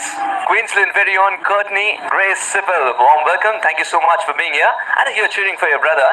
First question is there sibling rivalry when you go back home? Do you tell him this is not the shot you should have played? Yeah, definitely. He always hits me around in the backyard, so... You had a lovely time with Brisbane Heat this time round. Would you want to talk a few things about the learnings from such a good tournament? Yeah, definitely. It's a great tournament. The overseas players are awesome to come over. I got to work with a few internationals this year in the pace lineup, so it was really cool learning different things and just developing my own game. Talking about overseas, there's an England A tour waiting for you. How prepared are you for that and how excited are you for that? Yeah, I'm really excited. We get to play a 3-day game with the red jig balls, so I've never played longer formats, so that will be really exciting for me. As far as playing in Queensland is concerned, you played a bit of cricket in this particular ground as well. Of course, Allan Border Field, nothing beats that too. Is this something that you usually see, this kind of surfaces, or is it a little different in this time of the day? Yeah, it's definitely a lot quicker and skiddier, and especially playing under lights, it just goes through the crease, yeah. Is it a good total there that they've got, the Aussies? Yeah, they did well. They snuck a few singles in there and they ran really hard and put a lot of pressure on the Indians. And finally, a question on sibling rivalry again. Does the intensity reduce just because it's a backyard cricket match, or it doesn't? Break it for us, come on. Nah, there's a bit of banter, but I feel like I normally kind of give up after a while and he normally wins, and yeah, I just start walking home. Well, thank you so much for being here, and you've been a great support to the league as well, I heard. All the best for your upcoming tour too. Thank you. Courtney.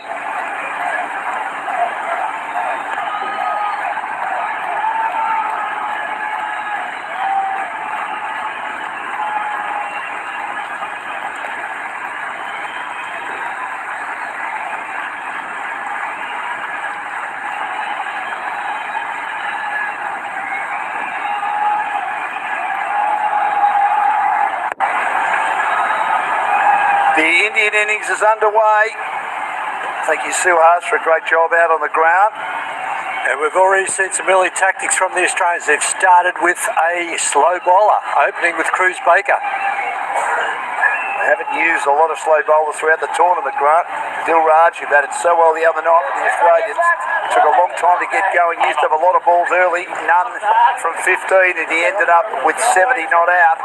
And so Better than a run of ball. And so far the tactic has worked. Only one wide off the first over. The Australians, I was so impressed with their innings, the way that they controlled their innings. Their openers did a wonderful job putting on 75 before the loss of the first wicket, and then, as we said, that built a wonderful foundation for them to then go on and make 171.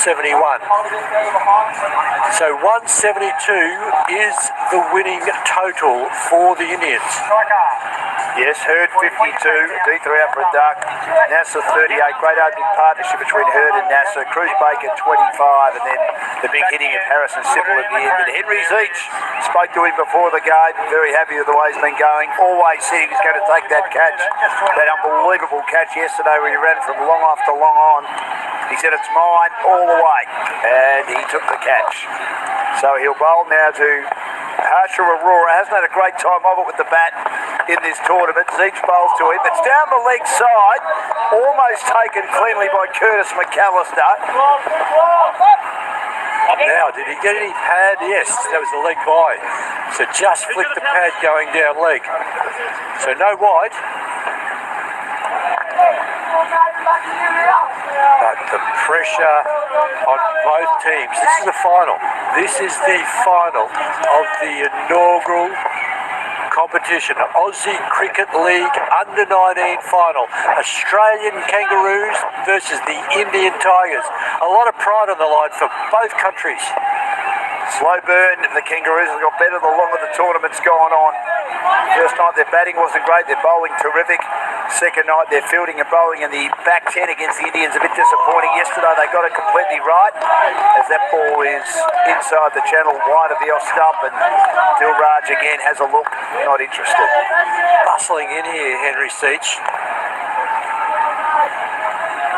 Wants to really build some pressure for his team. Start posing himself so that that run rate, that required run rate, keeps getting higher and higher. And in 170 runs of 112 balls. Zeech again down the leg side. That'll be called a wide by past Steve. Not quite getting his line right early days, young Henry, but he's had an outstanding tournament. Might be in contention for player of the series. There's quite a few that will have their name up in lights for that. Abdul Rafa with 2 5-wicket hauls for Pakistan. Nearly dragged his team over the line and into the final yesterday against India. Zeech in again, and this is in the air by Dilraj. He fended at that, and he gets off the mark. Takes him 8 deliveries today, and it's none for 4. Yeah, it's always a relief for the batter there to get off the mark. Harsha Aurora on strike now, with Dilraj 1 off his 8 deliveries.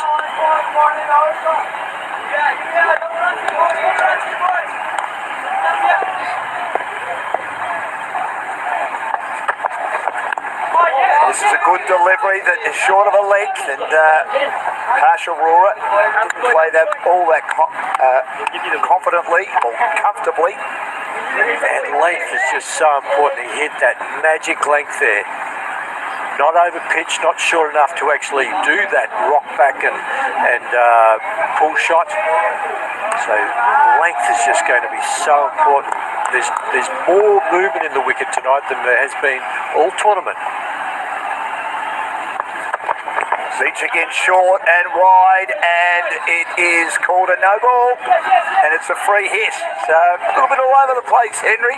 Maybe the nerves are just playing a role. None for 5. Over the head.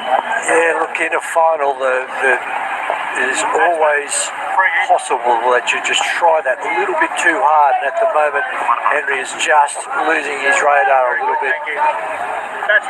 His line's got to be that sort of off stump or 5th stump line. So we have a free hit for Harsha Aurora. And he hits it high. He can't be dismissed, even if the Australians manage to take the catch, and they do. And that's disappointing. Matthew Holmes took the catch, indicating that their good fielding of yesterday is still on song so far tonight, but doesn't get reward. And they took a single, so he's now off the mark. Disappointing for the Kangaroos.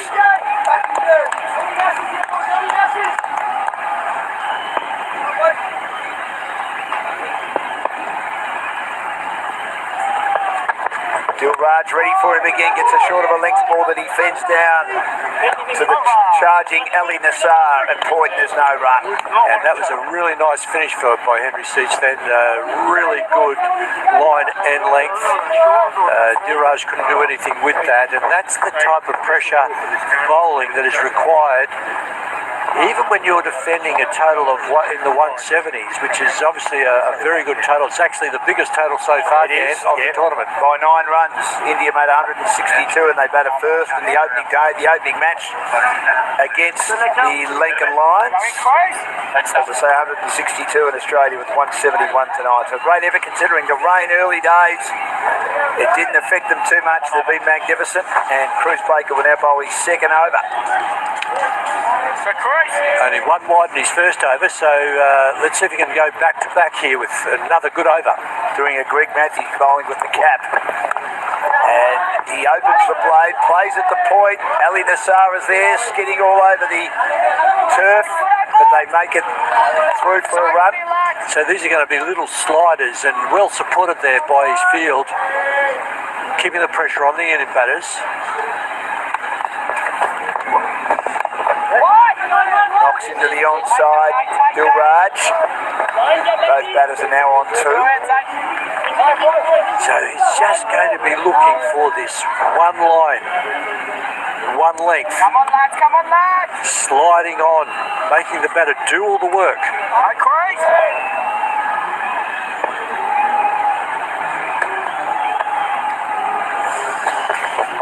Baker with his off spin, tosses it up. Dilraj again has a stacked offside field to try and penetrate. He can't. Frustrated, getting frustrated. Bowling to his field at the moment. Beautifully, Cruz Baker. Come on, boys.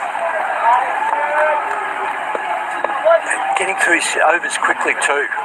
Tension palpable.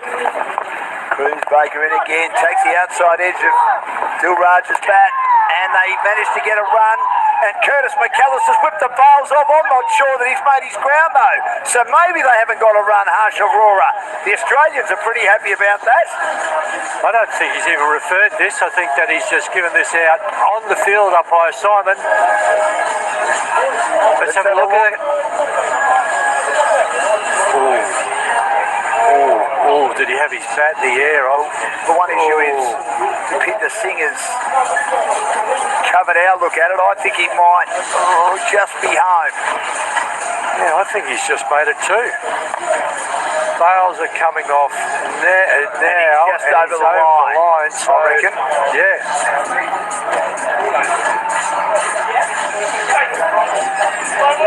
He's home, so he has got the run. But a good piece of work by the Australians. Well done. The third umpire came in for the review and has now communicating to the two umpires on the field that was indeed safe, not out.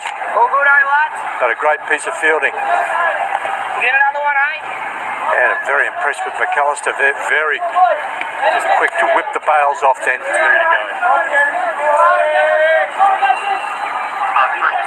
So, Dilraj survives. 1 from 10.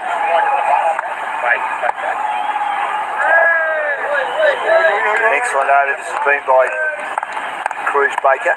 Only 2 runs off the bat from his 2 overs so far. Just the start his captain would have been looking for. Full credit to the Kangaroos too, Grant, by just mixing it around tonight. Yeah, they're playing to the conditions. They're changing up their tactics. Baker bowls again. He defends from the crease. He rushed that on, and Harsh Aurora had to jam down on that, push it back to the bowler, and once again, a dot ball, which is what the Kangaroos want.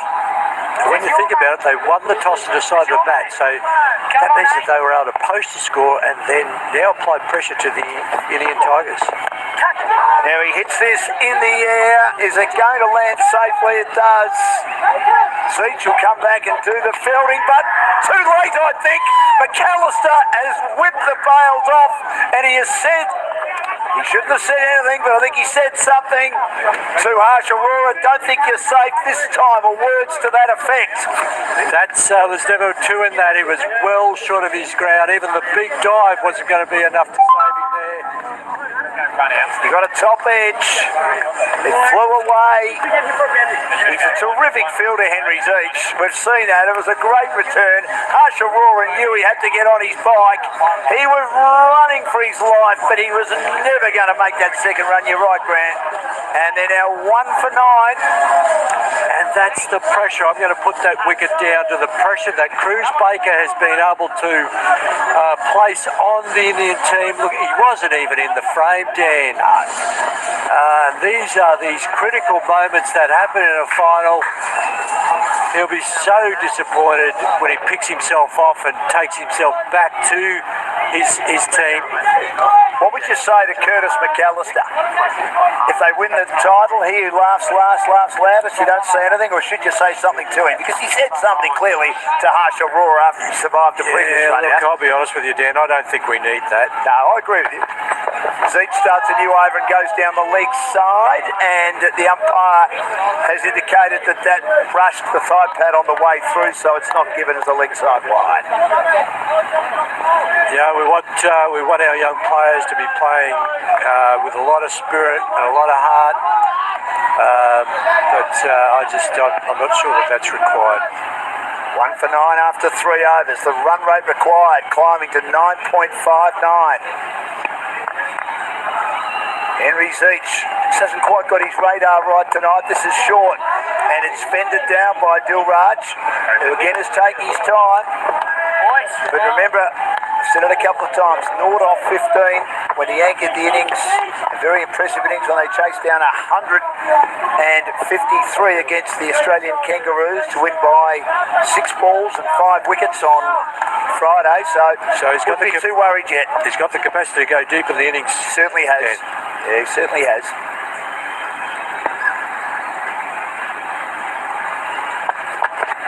Zeech in again. He gets a top edge here. Has he managed to clear? No, he hasn't. Zeech has taken the court and bowled. It didn't sail too far away. Caught it short forward, square leg by Henry Zeech. It was onto him way too quickly. It got big, and then bigger. And he gets the top edge, and Zeech takes the catch. India teetering at 2 for 9, Grant. Yeah, Australia well on top, and how often do you see it? A run out, then a wicket to fall soon after that. Hang on, he's been called back. He's been asked to stop. It looks like it was a no ball. Oh. He's under pressure. So that's a front foot no ball by well over. Yeah, well over. Well over. This match has got absolutely everything. That is well over. So not only is that not out, but now it'll be a free hit.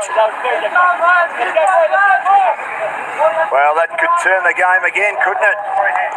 There's the free hit signal there by the umpire Lewis. So Dilraj was caught and bowled, but it was a no ball, and he gets a chance for a free hit here. And he drives down the ground, but he won't beat Baker. No one beats Ben Baker in the field. He's been outstanding for Australia as the skipper, and he does the fielding at Whitish mid-off. Yeah, I'd like to see the captain just come and have a word with Henry here and just say, come on, mate, we just need some line and length from you. The number of different varieties of balls that he's bowling at the moment, I think it's doing something with his radar. He's having trouble getting 2 balls in the same spot. Enough. In again, and this is down the leg side, I would have thought. It's a shortish delivery, and then he starts saying something to the that are okay. It's a final. They're not playing for sheep stations. Come on, boys. Behave yourselves. 1 for 10. Yeah, I'd really like the captain just to come up and have a little word to him here. There's no doubt he's got plenty of heart, and he's absolutely trying his hardest. But that was lucky not to get called, even for leg side. Well, that's right. He's in again. This is flicked away. Caught! That one I don't think's a no ball. We'll double check it. Caught it backward. Square leg, flicked away. Arvanav's had a poor tournament. He's out for a duck. And I think this time Henry gets his wicket. And the Indian Tigers now are 2 for 10. Zeech in one of the most interesting overs we've ever seen. He did have a wicket. He got called back, Dilraj, because of a no ball. And he gets Arvanav out a couple of balls later as he flicks off his toes, picks out the fielder, however, at backward square. And the Australians right on top here at 2 for 10. Yeah, I just think he maybe tried to do a little bit too much with that. Maybe just a flick off his pads was all that was required. And now, yeah, deep in trouble at 2 for 10, the Indian Tigers. And the Australians well on top. And now it's becoming more apparent why Australia chose. They talked about matchups, why they chose to win the toss, post a total, and clearly they're in the box seat to defend it here at the moment. Keep going, a little bit more. That's it, that's the one. Well, the run rate's gone over 10 and over. Manraj is the new batsman, Manraj Kalon. He's got a bit of an injury, as Suha said. Struggled with the ball earlier today, man of the match yesterday. And Zeech has still got an over to go. He delivery to go. I thought he'd finished the over. In fact, he's got a couple to go, and it's defended into the offside. That's a better delivery. Yeah, that's the end of it now. That's the end of the over now. So after all of that, what did he end up with? He's bowled 2 overs for 7. And 1 wicket. And a wicket. So in terms of results, he's certainly got the results for the Australians.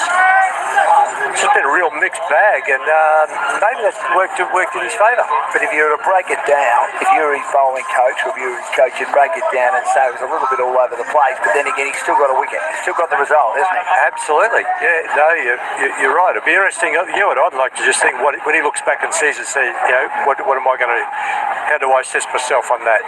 In a lot of ways in life and in sport, it's not about the journey, it's about the destination, isn't it, Grant? Oh, definitely. And particularly at under 19. Yeah.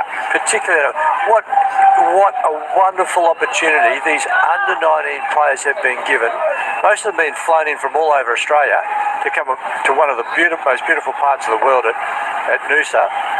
1 for 11, the start of the 5th over. Depinder Singh bowls, and he has a bit of a flirt outside the off stump. No ball. Front foot, no ball.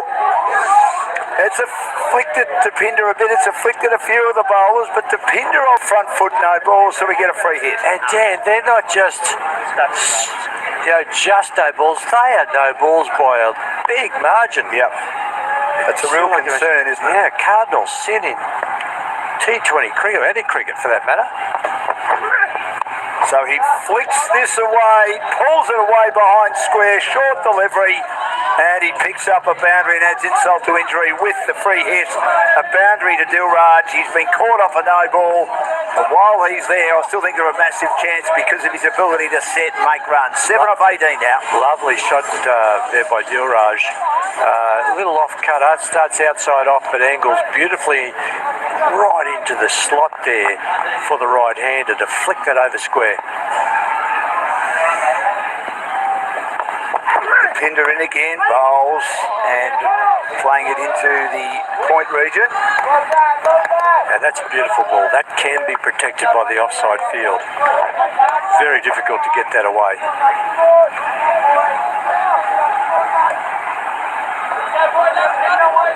I've got a feeling Dilraj holds the keys here. If he can anchor this innings, as you were saying, Dan, then the other Indian players bat around them. They're still right in this game. Good players still to come, of course. Depinder bowls. He flicks puts this away on the onside. Behind square to Matthew Holmes, who took 3 wickets in 1 over against Pakistan on the opening night. Center, please. Way over, mate. That's big. Pinder Singh, a nice, big, strong looking bowler that bowls nice shape, mainly in-swing deliveries. From the Wests Cricket Club, where the great Carl Rackerman spent some time. Pinder Singh in again. This time he slashes outside the off stump and he clears the field for 4, bouncing away from the fielder, who was a little bit finer on the offside, looking for protection at point. He sliced that over cover, a big boundary, just a bit short then from Deepinder Singh, and Manraj off the mark. This has been an okay over for India so far, 2 for 21. With this type of wicket, I just got a feeling that the faster you bowl, the better it is easier it is to play shots, because it's not sticking in the wicket like it was last night. It's actually getting through quite nicely. So this speed, an off-speed ball might be the key. He's on the back foot and he fends it down to third man. And that's a lovely comeback by Singh. That is the type of delivery that it really, you can't do much more with it than that. So what have we got? We've got 2 for 20. The Richie Meadow, they've got the 2 for 22. 2 for 22. The all-time great commentator, wonderful captain, terrific bowler. Met him a few times. For sure. Lovely man. Wide of the off stump. Oh, it's been called a wide. Yeah, I think that... Yeah, I wonder, I mean, Simon's an outstanding umpire. I just wonder whether that's a bit harsh. I think it hit the line for mine. I'd rather our bowler, or the Australian bowler, not our bowler, the Australian bowler, bit a little bit tighter, not give that sort of width anyway. Get your radar back into that 5th stump. Make them play. Right there. It's a beautiful delivery, has to defend. He is very compact. Dilraj, this is looking a bit like the other night in regard to how he's settling, despite the fact he was caught up a no ball. 8 for 21. India after 5 overs, 2 for 23. The target is 172. The Australians making pretty good score of 4 for 171, with Hurd top scoring with 52, and Nasser made 38, and a brilliant 31 by Harrison Sipple. I've got a feeling that was a little momentum shift there for India. 12 off that over, so it's clearly the best over so far of the innings for them. If they can pull together a couple of back-to-back 12 to 14 run overs. Oh, we're bowled. Well, it was a ripper. It looked like it fell out of his hand, and then he slowed it down, and it almost was a Yorker length ball that if Manraj had not squeezed down on that, that hits him full bunger in front. I'm going to take a break. The great man Suhas will come in with India 2 for 23. Thank you, Dan. 2 for 23 off 5. Zich bowling his 3rd over in a row. The captain deciding to keep the left arm quick on. And 2 really good balls. Very difficult to do too much for that. Hello, Suresh, how are you, mate? Oh, good. How are you? How are you viewing the game here at the moment? 23 for 3. The Tigers are in deep trouble. Zich is bowling excellently well. It's just that a couple of times his front foot has misbehaved. But the way he's come back with that wicket as well is excellent to watch. Manraj, he wasn't 100% before this game began. He was nursing a groin injury. I'll be surprised if he can run that fast. Is he going to compensate with his stroke making for that running as well? Is another question that pops to my mind. Good start in this 3rd over. 2 full pitch Yorkers, and then 1 jamming in at the hip. Got 3 dot balls from Z, so a terrific over. Just what the Australian Kangaroos would be looking for at this stage.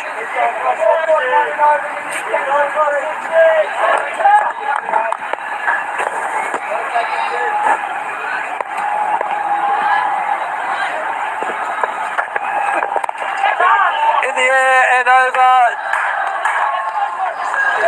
That could could have gone to hand, but in the end it was beautifully timed by Menraj, just outside off stump.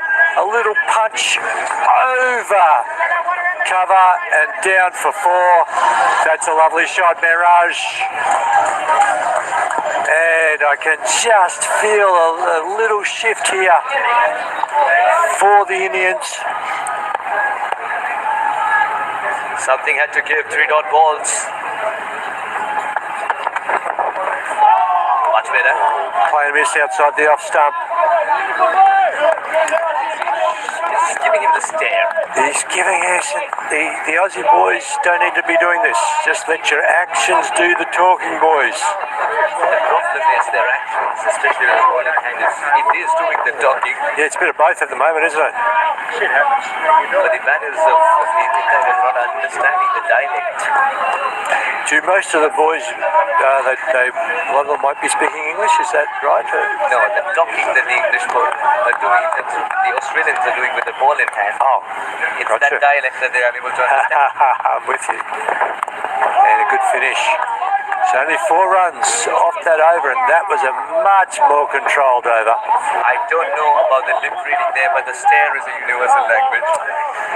Yeah, there's a bit of feeling in this. The Australian team would love to be the inaugural winners of this tournament, which I've got to say, Sinesh, I've been so impressed with it. The opportunity that you and the organisers have given to young cricketers at this time of the year. Normally they'd be off, they're all playing football and doing other things, but they're playing cricket, and that's great for cricket. And it's good if they only play cricket. That's a conversation that could have been avoided. But see, when you're pumped up, of course, it's difficult to control yourself. Right good. What an over that was from Henry C. Just one more ball which put away before, otherwise dot balls on either side of that boundary. And Manraj's innings will be vital here. He's already played a bigger innings and he's shown the capabilities of someone who can steer an innings. Look at him imprint the field on the back of his mind. He wants to know the field better than Ben Baker right now. Yeah. Now, Talun Ronhard, I hope I've got that pronunciation correct for you. And a good start. I love that little skip he does. Just as he approaches, gathers himself, and then this is the type of speed, Sudash, I think is going to be difficult to get away on. So I think this is the one that's going to be that speed that it's going to be. The batter's going to have to do a fair bit of work.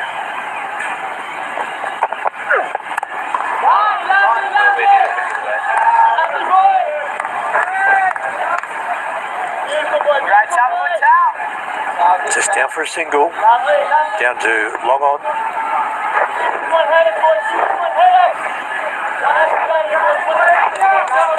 Indian Tigers approach partnership at this stage, and they tell themselves that look, the first power play is ended, and with not having intended runs on the board, we need to attack at this stage so that we don't leave it too late. Oh, beautiful! Just bowling that in that the corridor of uncertainty. The two kinds of bowlers. One who deliver that ball and then have a few things to say to the batter. The other one smiles. Both of them equally painful for the batter. Yeah, he just really looked like he enjoyed that, didn't he? I think he's in his zone here, Manraj Kalon. He's in his zone. He's very unfazed by what the bowler has to tell him or stare. Little flick, down to the onside, down to deep, mid on, and just a single. Everyone moving, boys, everyone moving, let's go! Tell him or stare about there. Bowler is quite unfazed. Manraj Kalon. Dilraj is saying his time 9 or 23, but because he's already set a template before Grant and it's worked for him, the Indian Tigers will be backing him. Yes, as Dan said too, he's got the ability to bat deep into the innings. Really good good line and length there. That's all he's looking for. He's just looking for that control. He's saying, pushing outside off stump. He wants to keep the ball outside off stump and full. Subtitles, please. Rankins decided not to look at the ball but the batter. I think he's saying there, Come for coaching lessons. very happy for you just to keep pushing outside off stump. Something like that. Oh, good Yorker. There, well bowled. Well dug out. Good cricket all around. Zoned into that middle stump. Good way to finish the over. Oh, there's been a little mix-up there in the field by the Australians. And is it going to be any checking? Was the ball dead, or is that run? The umpires are conferring. Had they called over? If they had called over, then the ball would have been dead. But if they hadn't, then that run was completely entitled. And if that run was entitled, then the appeal as well would be standing. We don't know if it's a run out or no. No, there's no review by the look of that, so looks like the run does stand. So what have we got? The Indian Tigers, 2 for 30 now off 7. 142 runs required off 78. There was a misfield by the Australians. There's still a lot of concentration going on out there. Direct hit, not out. 3 runs of that over is still a very good over from Talon. Yeah, it was a good over. He'd be very happy with that. Let's have a look. Oh! Oh, yes, no, he's definitely in. He's not in by much actually. It's going to be very tricky when you're not sliding the bat. Benny Baker comes on.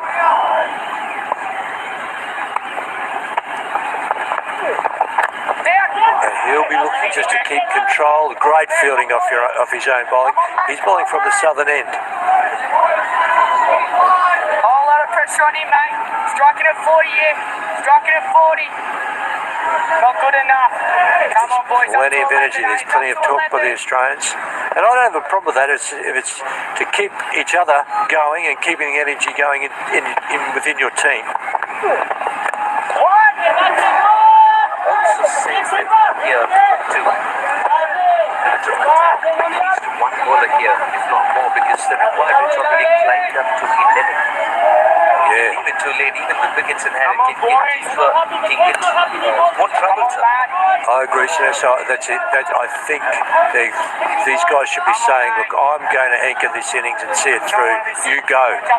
So whoever is the bigger hitter of the two, they certainly need a couple of big overs right now. There's a swing down to leg. There's no one in close protecting on the offside of the field. And so there's a single there every time. But singles aren't going to do it for the Indian Tigers at the moment. They are already looking down nearly 2 runs a ball. And this is a good bowling move by the Australians. Ben Baker, no pace on the ball.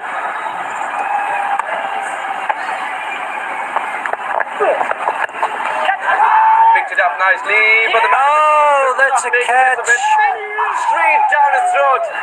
And that's the end of Dilraj. The investment does not pay today. 27 deliveries for his 11 and add one more for the wicket that fell. That's such a shame for the Indian Tigers. That, if anything, was a drag down by Ben Baker. He hit that quite nicely, but he picked the deep square leg fielder straight out and it was beautifully taken. Very safely taken down there, and that's the 3rd wicket for the Indian Tigers.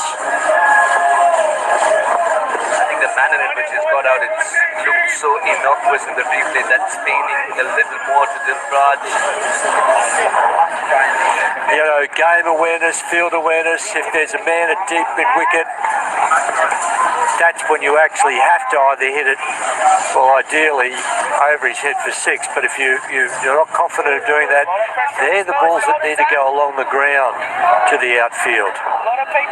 Where are the gaps? Where are the pockets? Where can I pick up to? Come on, boys. Got to do something, mate. Sadiq. Got to move this game along. The scorecard that he's inherited. does not read out a good story. Outside edge, and it's going to run away for 4. Sandeep's off the mark, but not mentally. That's the width. That's the width that he would have been looking for. Sandeep bowled beautifully. Let's see how he bats. And that was enough just to get that. He's free his hands, and there's no protection there anywhere around the slip or gully area. So that's going to be 4 runs every time. I stand corrected. I thought it was an outside edge, but he played that deliberately. It was in such good control now that you realize there's a lot of... on the hill, eh? There's a lot of premeditation. Outside off, over the top, and there's a fielder protecting out there. So do they pick up 2? Yes, they did. They got 2 for that nice shot over the offside. Right, let's go, move.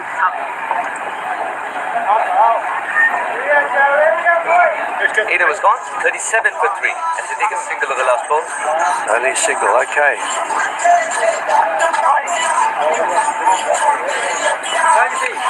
This conversation would be, I'd love to be a fly on the wall just listening to what these 2 young players are saying. There's no lack of confidence with these 2 players, is there? Absolutely. They're both fine cricketers. There's still 12 overs to go. And it sounds like the last ball was over the line that we're hearing. Oh, well. If that's the case, the over is not done and dusted with. We lose out more time for sure. But much to the delight of Indian Tigers, there will be a free hit that will follow in case if it's a front foot no ball. In case it's a front foot no ball. And this is Ben Baker, the offie, the slow bowler. What does the third umpire think? Well, that looks like that's a no ball to me. It's well and truly a no ball. There's no part of his heel behind the popping crease. And I think he is calling now. Umpire Lewis is calling no ball, and the Indian batsmen are now being advised to go back to their crease because there's still 1 ball to come.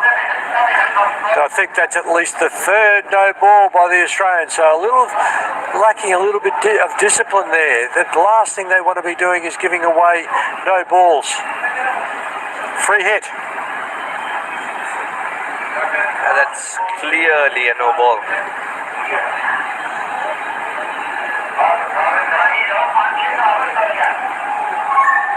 So the fielders will all have to go back to their positions. No one will be able to move. Everyone, and there's the signal for free hit. And Ben Baker re-bowls the last ball. And this will be Sandeep on strike. Didn't quite get it. Nothing changes for Baker. Look at him get the composure once again when he suddenly has to bowl a free hit. And he just bowled that ball. He just jammed the ball on the popping crease, and that was really hard to get away. So got away with it in the end. Yep, no ball, free hit. 3 for 87 off 8 overs. That's 12 overs remaining. And now the run rate required is 11 runs per over. So, Sidis, I think now's the time. Do you? That a couple of big overs could really drag this back for the Indian Tigers. 134 in 72, absolutely right. A couple of big overs. But who do they target? Because Manraj is just about getting started. Sandeep is looking solid. He's middling the ball now. Just 2 deliveries he's faced, so very lesser sample size to suggest that he's someone who's already built an innings. He's seeing the ball well. So it'll be interesting to see who Australia now brings into the attack. Ah, yes. I've decided to go with Talon.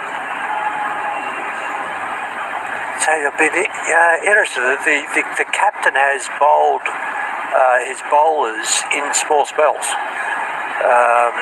Back to back, which often isn't the case in T20s these days. The captain will bowl And it all comes down often to the matchups in the Premier Leagues. How much have they played against each other is another question to have that bigger sample size for the matchup as well to work. But at the moment, Ben Baker has been calling the shots really well. That's exactly what I was thinking. I was thinking, they probably don't know each other, so if a bowler's bowling well, let's keep him on. They're getting to know each other. There's a lot of conversation in the middle. That's true. They're quite right. High in the air. Fielder getting under it.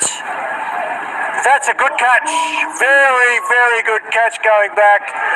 And that's a big wicket again for the Australians. That's one thing they've done so well tonight. They've held onto their catches, and that's a terrific wicket for the Australians. Just got underneath the ball, and that went a long way in the air, and a good catch at the end.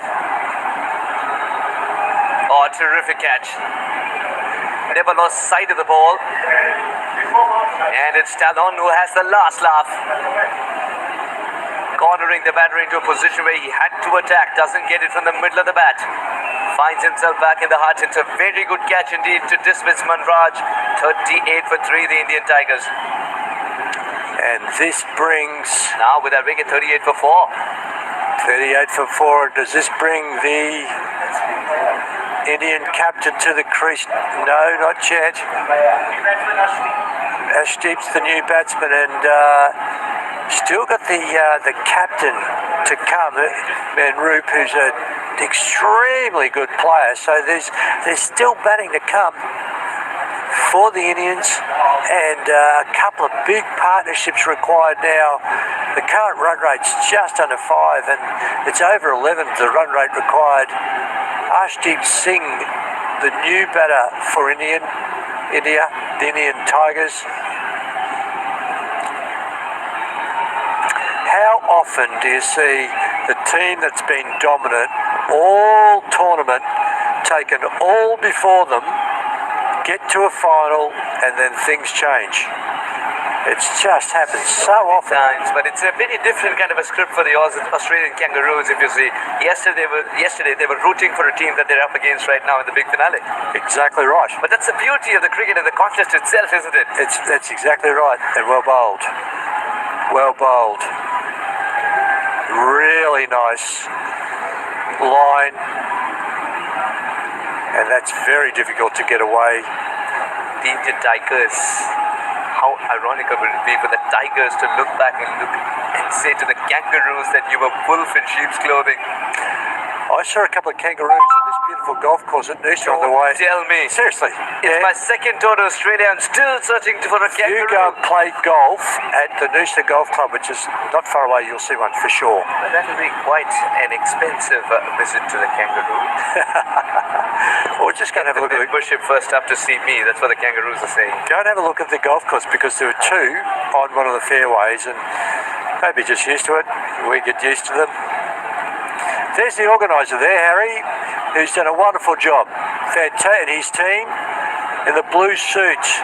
He is the person that has brought these teams to Australia and made this happen. All in the name of promoting cricket.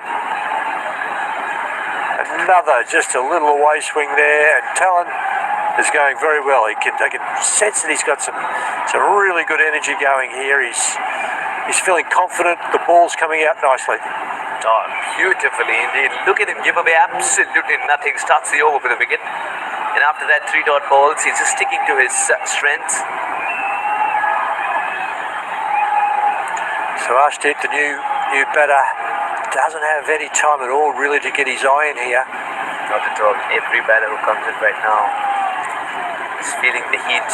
That's not for the best part of the bat, but will be off the mark nonetheless. Ashdeep. It looks like the Australians have really thought through this. Their field placements have been very, very good. They've decided to bowl their bowlers in spells, so if they're going well, let's keep them going. Absolutely right, and I'm very impressed by what Talon's done here as well. It's something that he did in the previous game too. In fact, all through the tournament. Very inexpensive, does his work for the captain, always picks up a wicket.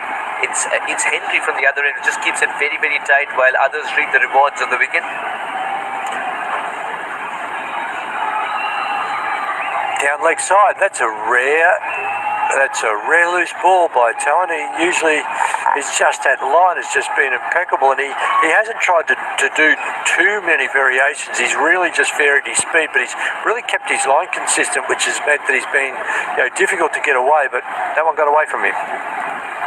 Yes, it did, and I'm interested in seeing how Sandeep approaches this innings. 40 for 4. His partner is as new as Sandeep is. Does he still go for the big shots because the required rate is not stopping itself from climbing? Off stump, push, quick single, and it will only be one. It's a well-protected offside field. There's plenty of space and plenty of pockets on the leg side, but as long as he keeps that offside line, it's going to be really difficult to get him around. And it was gone, 41 for 4.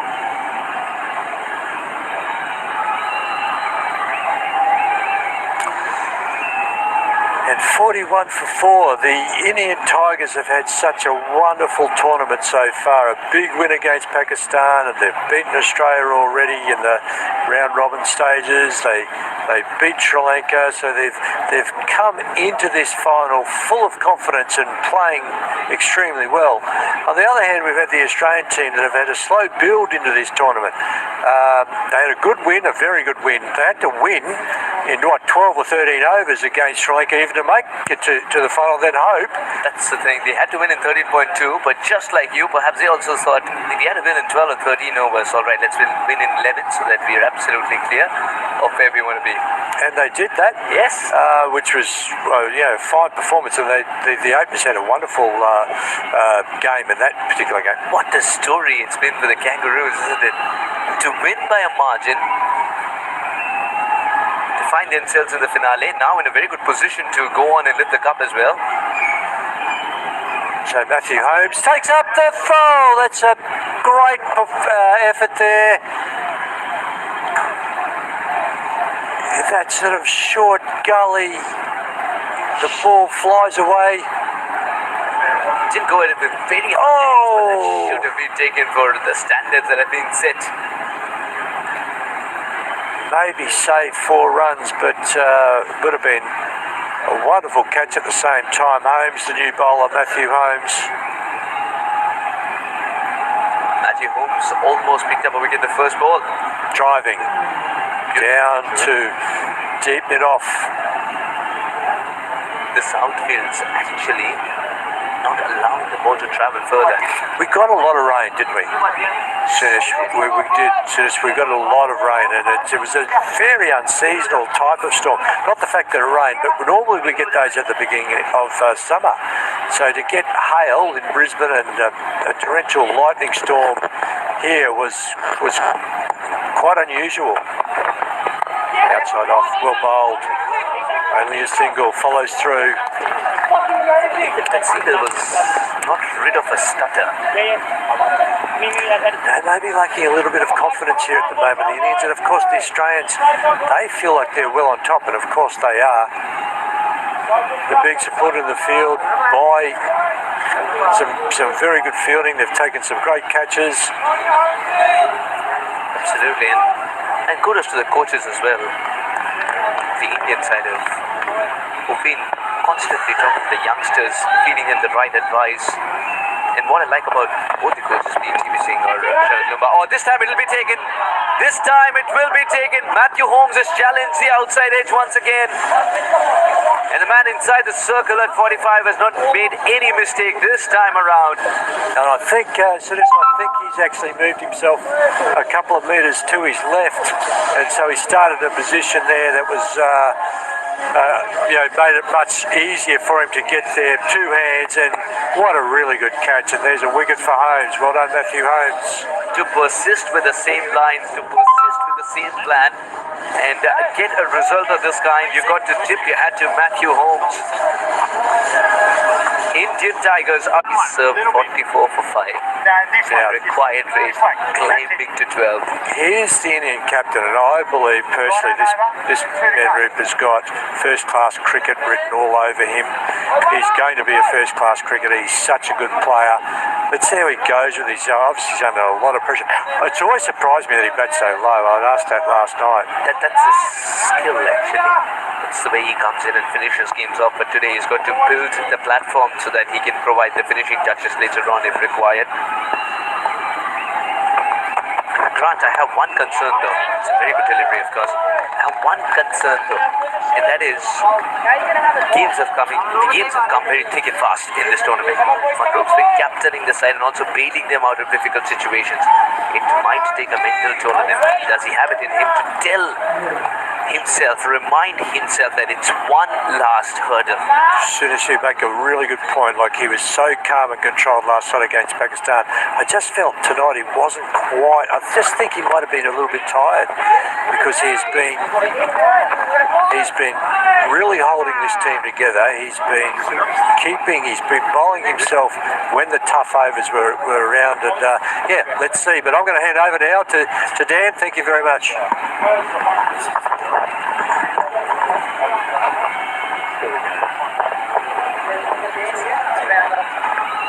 Welcome, Dan.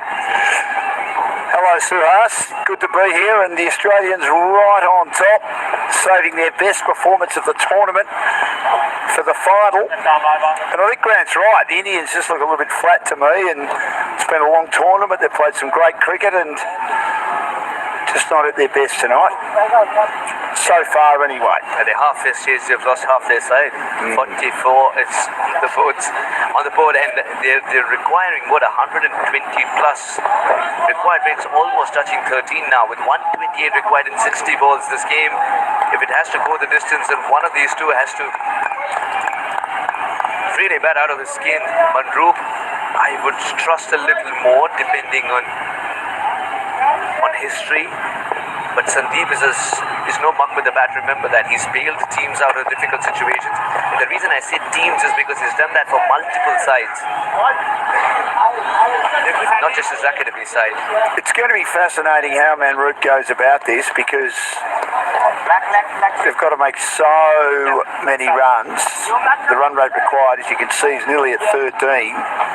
Does he only know one way, or does he have to settle in now for a few deliveries and just get his eye in, or does he just try and play the way he's played throughout the tournament, which has generally worked for him? Yeah, you said it. He's got to back himself and go for the big shots, because he can't leave it too late. And if he does so, whom does he leave it to? Zeech bowls. He gets a top edge, a thick outside edge, dropped.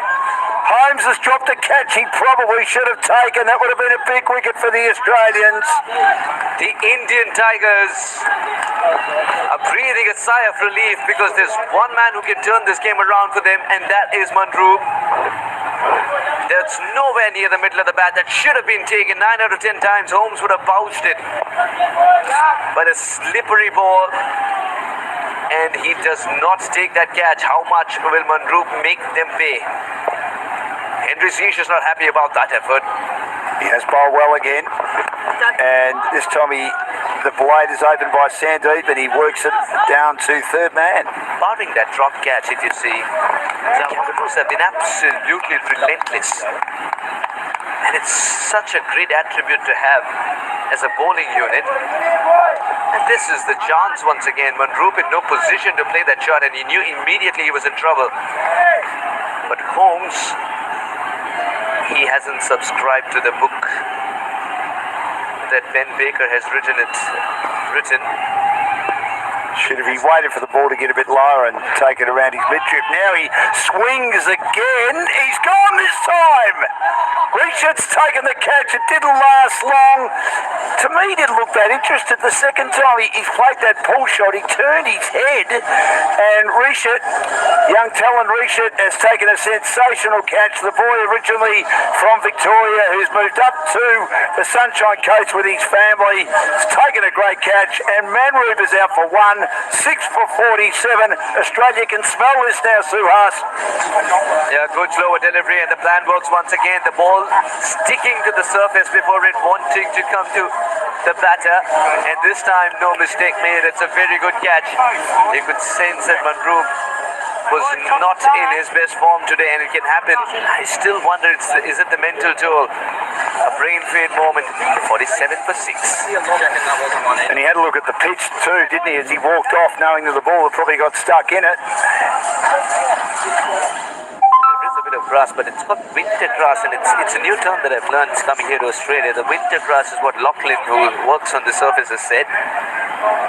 But when I look at it coming from India, I would say leave a buffalo there, it'll survive for a week. It's that much grass, but he says it's innocuous. It's not the kind of grass that you usually see around the world. Well, I just saw a zephyr of it. I've had a look at the pitch each day, and it's, to me, it looked about the same. He's done a great job with it. Oh, he's done a terrific job with it, especially juggling school, that's what he told me. Juggling school and surfaces.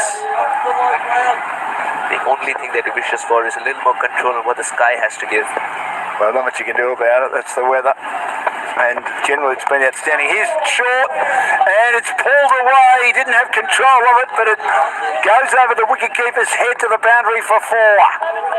Again, Rashpal, who's been given an opportunity today after waiting in the ranks for a couple of days, turn it around for the Indian Tigers. 50 comes up, but it's very less of a celebration that follows because of the 6 wickets that have been lost. The idea is to go for that swivel, and it's good intent shown by Rashpal from the first ball. And it sort of simmers in you, isn't it, as someone who's as talented as Rashpal is, not finding a place in the 11 tells you how fully stacked the side is as well, the Indian Tigers. Rashpal. I spoke to him yesterday. I said the Australians are good today. We beat them yesterday, so he's feeling pretty good. Absolutely. Now the final delivery. For Henry Zeech in the tournament, it's a well-up ball, it's dug out, he doesn't score. With 7 runs on the over and a wicket, it's a successful over for Henry. He would take this 51 for 6. And he's had a great tournament. He's been another find, the quick left armour.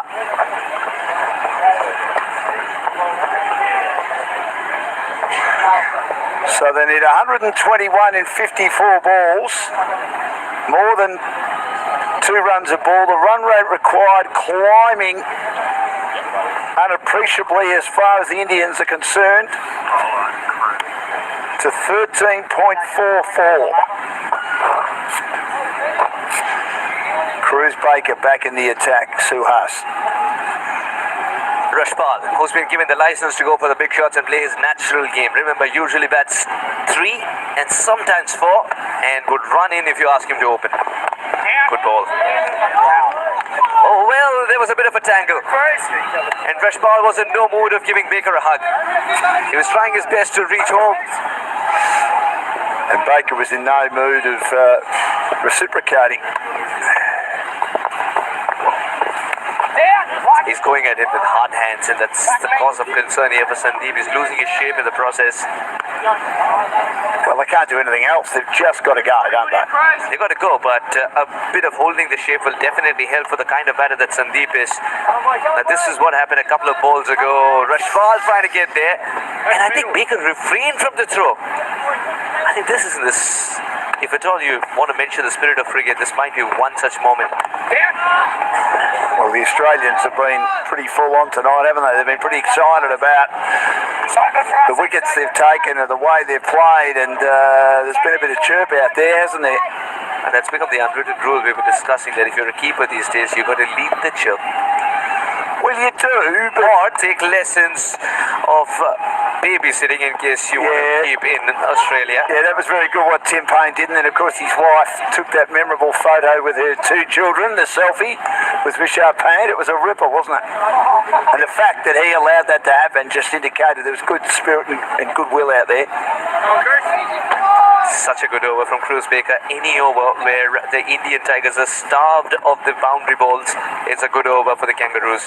It's a flatter delivery. It's cut away, caressed away, and he was on the move. He nearly stumbled. He was stumbling in like Susie Quattro and Chris Norman, then Ali Nassar, but he ensured there's no run at 6 for 54. No clue. You've got to explain. Well, we'll explain. Let me just get through the over.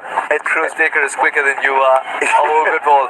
And what an end to the over. Just 3 runs of it. We'll move on to the story now. 54 for 6. Number 1 hit, 1978. Susie Quattro was one of the great rock and roll chicks. In fact, there's another ball still to go. They didn't quite count the deliveries. We'll come back to it. Ah, the white delivery. I love the bat flow that Rashpal's got at this stage. They called the previous ball a wide. I'm not sure about that either. Yeah. But anyway. But it's not yielding the runs required. No, Yes, it's just not. the one. Now, 1978. I am absolutely sure I had no clue about it. well, you wouldn't unless you know Australian music, and I love that sort of music. And she was a great rock and roll chick from America. That's what they called her, a rock and roll chick. Rock and roll lady, okay. I'll be Ladies much politically better, correct, yeah, yes. But I'm just using the term that they would have used in those days. But we're on a broadcast. Correct, I know that. And she had a number one hit with the lead singer of a band from America called Smokey, called Stumbling In. Ali Nasser has no clue either. Our love is alive, and so we begin. You just Foolishly lay your cards on the table and stumbling in. increased the playlist of Ali Nasser there. Good delivery from Talon. What a time to come in and bowl as well. 56 for 6. The Indian Tigers are being teamed. He's played a lot of cricket. He's junior cricket at Kensington in the inner northwestern suburbs of Melbourne, and then the family moved up here 2 years ago for a bit of a sea change. When Talon was told that there's a game coming up in Brisbane and it's going to be a new team altogether, but he's going to see blokes that he's played with and against, he signed up for it, but when he came here, he realized it's this different level altogether. So the way he's adjusted is just marvelous to see. And it's good to see that he admitted as well that he was expecting not such good standards, but he got one. Just tells you, it speaks volumes about ACL under-19 itself. And he, like a number of these young boys, play in the BPL, of which Ian Healy is the patron of. Wonderful. One of the greats of Australian cricket, a great mate of our co-commentator, Grant O'Hara.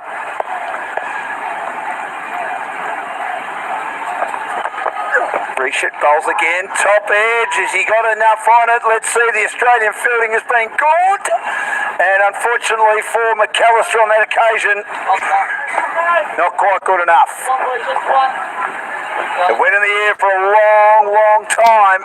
Let's have a look at it. Yeah, this should have been taken, but you always let the man with the gloves take it. The problem is he didn't this time around. Very difficult catch. So the ball was swerving in the air. Was. But sometimes that black sky and white ball can look like a dot, but when it comes down quickly. He never looked settled underneath it as well. I think from the corner of his eye, he was looking at Ali Nasser if he's making a dash for it. 6 for 58. Taylor Reshit 1 for 8 in his third over. They need 114 off 45. 15 and over required. They've got to keep going like this. So straight to the fielder. A dot ball. It's just got to increase the required rate. More frustration for Rashpal. Remember, he hasn't got the game time in this tournament. No. And comes in and he's got a bat in this situation. I wonder what's going through his mind as well. Was it a risky selection? I wouldn't say it's a risky selection for sure. It's a very safe selection because looking at his stats and the amount of cricket that he's played in this part of the world, it's a very good selection. But it's just that he's been thrown to the deep end immediately and up against Talon right now, who is bowling brilliantly. Yorkers on command. Outstanding. What a Yorker that was.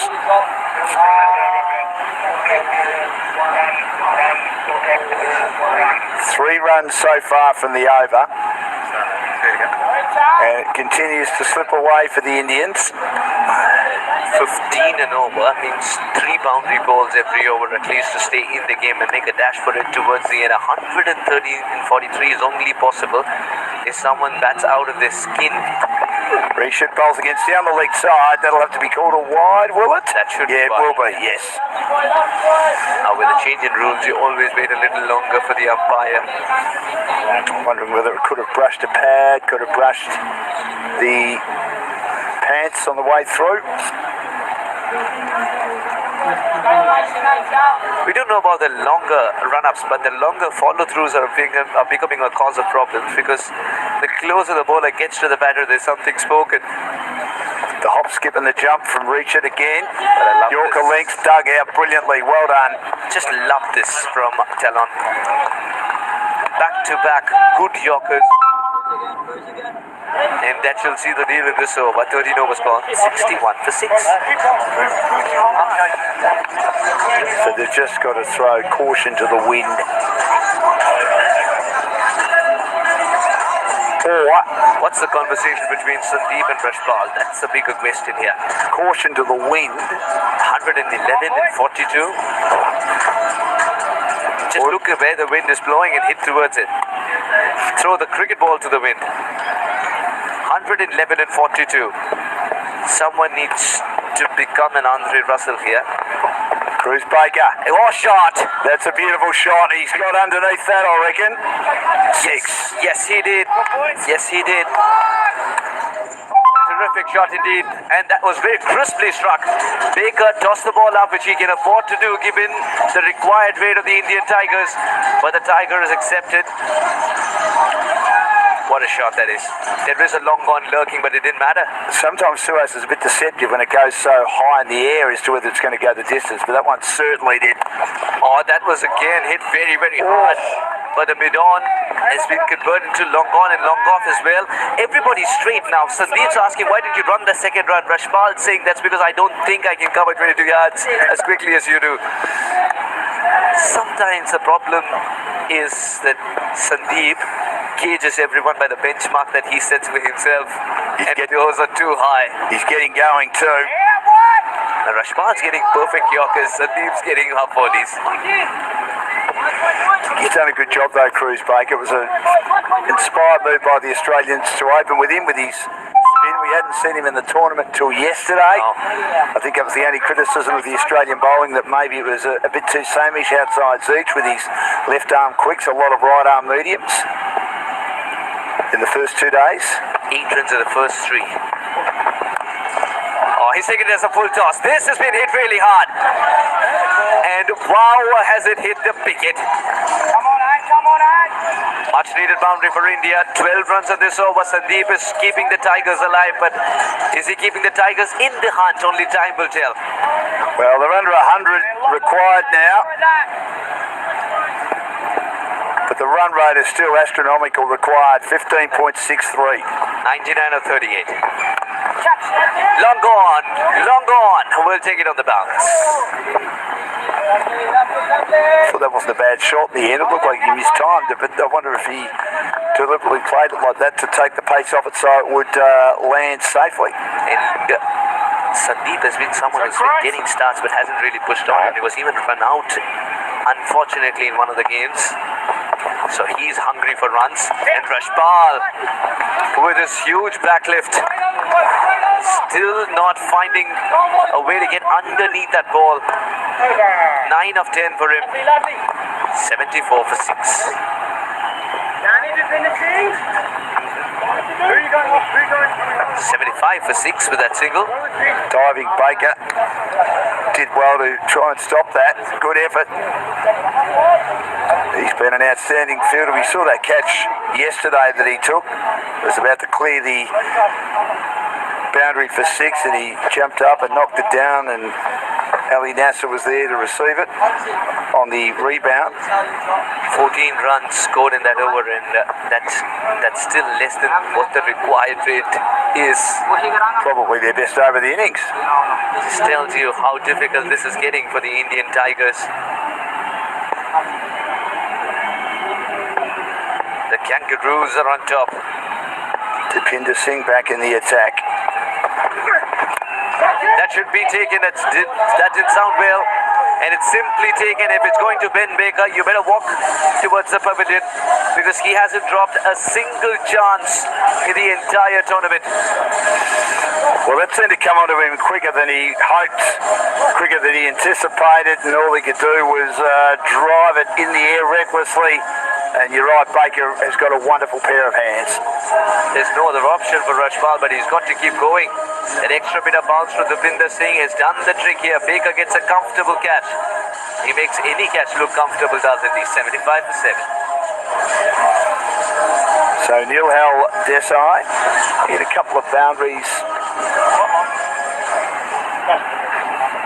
yesterday. Oh yes, was able to manage one boundary that I remember he hit straight to the fielder, but that ricochet made sure that it was four. It was a very important boundary, as it proved towards the end, because it gave a lot of momentum to the Indian Tigers against the Pakistani Sultans. But right now, if the word momentum has to be used, it is only for the Kangaroos. Clinical 2 days in a row so far, Suhas. Found their form at the right time. What a fairy tale script it's been. Oh, good collect. Great collect. That took off, didn't it? Oh. Sometimes, as a keeper who's standing so far, you do not expect the ball to collect the ball right in front of your face. That took off, and it's a slower delivery that took off. Went underneath the bat. Very surprised by that. Cross seam delivery, Dan. Cross seam delivery. And that will yield the result. Land safely. Perhaps not the result Deepinder wanted. But it was a good delivery, good bouncer. Again, it stuck in the wicket a little bit and surprised Nilhal Desai. Made a bit of a mess of that, but luckily it landed safely. It's not the team that is that's applied itself better, not just that. Just adding to that, it's a team that has read the conditions better, which is on top, which is the Kangaroos for sure.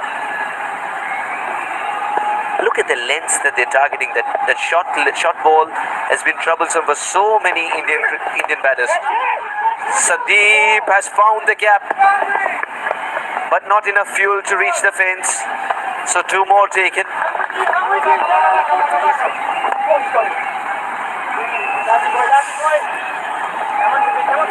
Big few days for these young men. I would have thought return to school tomorrow if they're in year 12, and some of them are, I believe. Valiant Herd certainly is. Yeah, the Indian Tigers will take 2 to 3 days before they return to school, and one of them, don't be surprised if they are found sleeping, because the jet lag is something. When are they due to go home, the boys that are living in India, the next couple of days? Take the same flight with me. When are you going? Tomorrow? 9th evening. Okay. You can still get to Byron Bay tomorrow, maybe. Deepinder Singh bowling. Shot. Great shot. But amount of bat involved, not enough. What a catch! What a catch from Richard. Sandeep cannot believe it. He had almost started to celebrate the fact that it's 6, but Richard had other ideas. What a catch. Well, they've dropped a couple of simple ones tonight, the Aussies, and they even did it yesterday, but when the hard ones have had to be taken, especially over the last 2 days when they've found their best form, they have delivered. What a great catch that was by Talon Richard. His family here watching. Brilliant. Brilliant. Yeah, wet outfield. The ball would have been wet as well. Had to jump. Time is jumped to perfection, using every inch of his height to get to the cricket ball. And coming down with it, much to the surprise of himself. He was so glad that he was able to pouch it. The catching has been absolutely wonderful today, barring just one grammatical error in a beautiful poetry that it's been called catching. I was going to say the teenagers come in, they're all teenagers, but he's the young teenager. Udavir. Youngest. Yes. And what this tour has done is it hasn't differentiated between the youngest or being the eldest in the side. It's just thrown everybody to the deep end. Correct. And asked to come out of it swimming. And sometimes the problem is, as one of the great commentators said, it's like throwing both ends of the rope to a drowning man. And today is one such moment for Udavir where he can try his best to clear it, try his best, but he's not known as a huge 6-hitter. This over has yielded 3 runs and 2 wickets. Deepinder Singh is enjoying bowling. It's these kind of days that he picked up the cricket ball for the first time for. Well, he plays with the Wests Cricket Club in Brisbane. Famous cricket club. Just got a feel for the lower order for the Indian Tigers that's come out to bat today. The game's almost done and dusted. They're being served a snipe hunt almost. Well, it's been a great performance. Deepinder Singh bowls a full toss, and Udavere gets off the mark. The young man, well done. So 15 gone. And the end is nigh. The run rate required is 18.6, and it's 8 for 79. They need 93 off 30 balls. So it's, 3 runs every ball. And we've got 5 overs remaining. Suhas has got a big job ahead. There's lots of trophies to give, including the big one for the Australian team. They might need the entire team, as the photos continue here, to be Just a little bit. held by the entire team. It looks so big out there.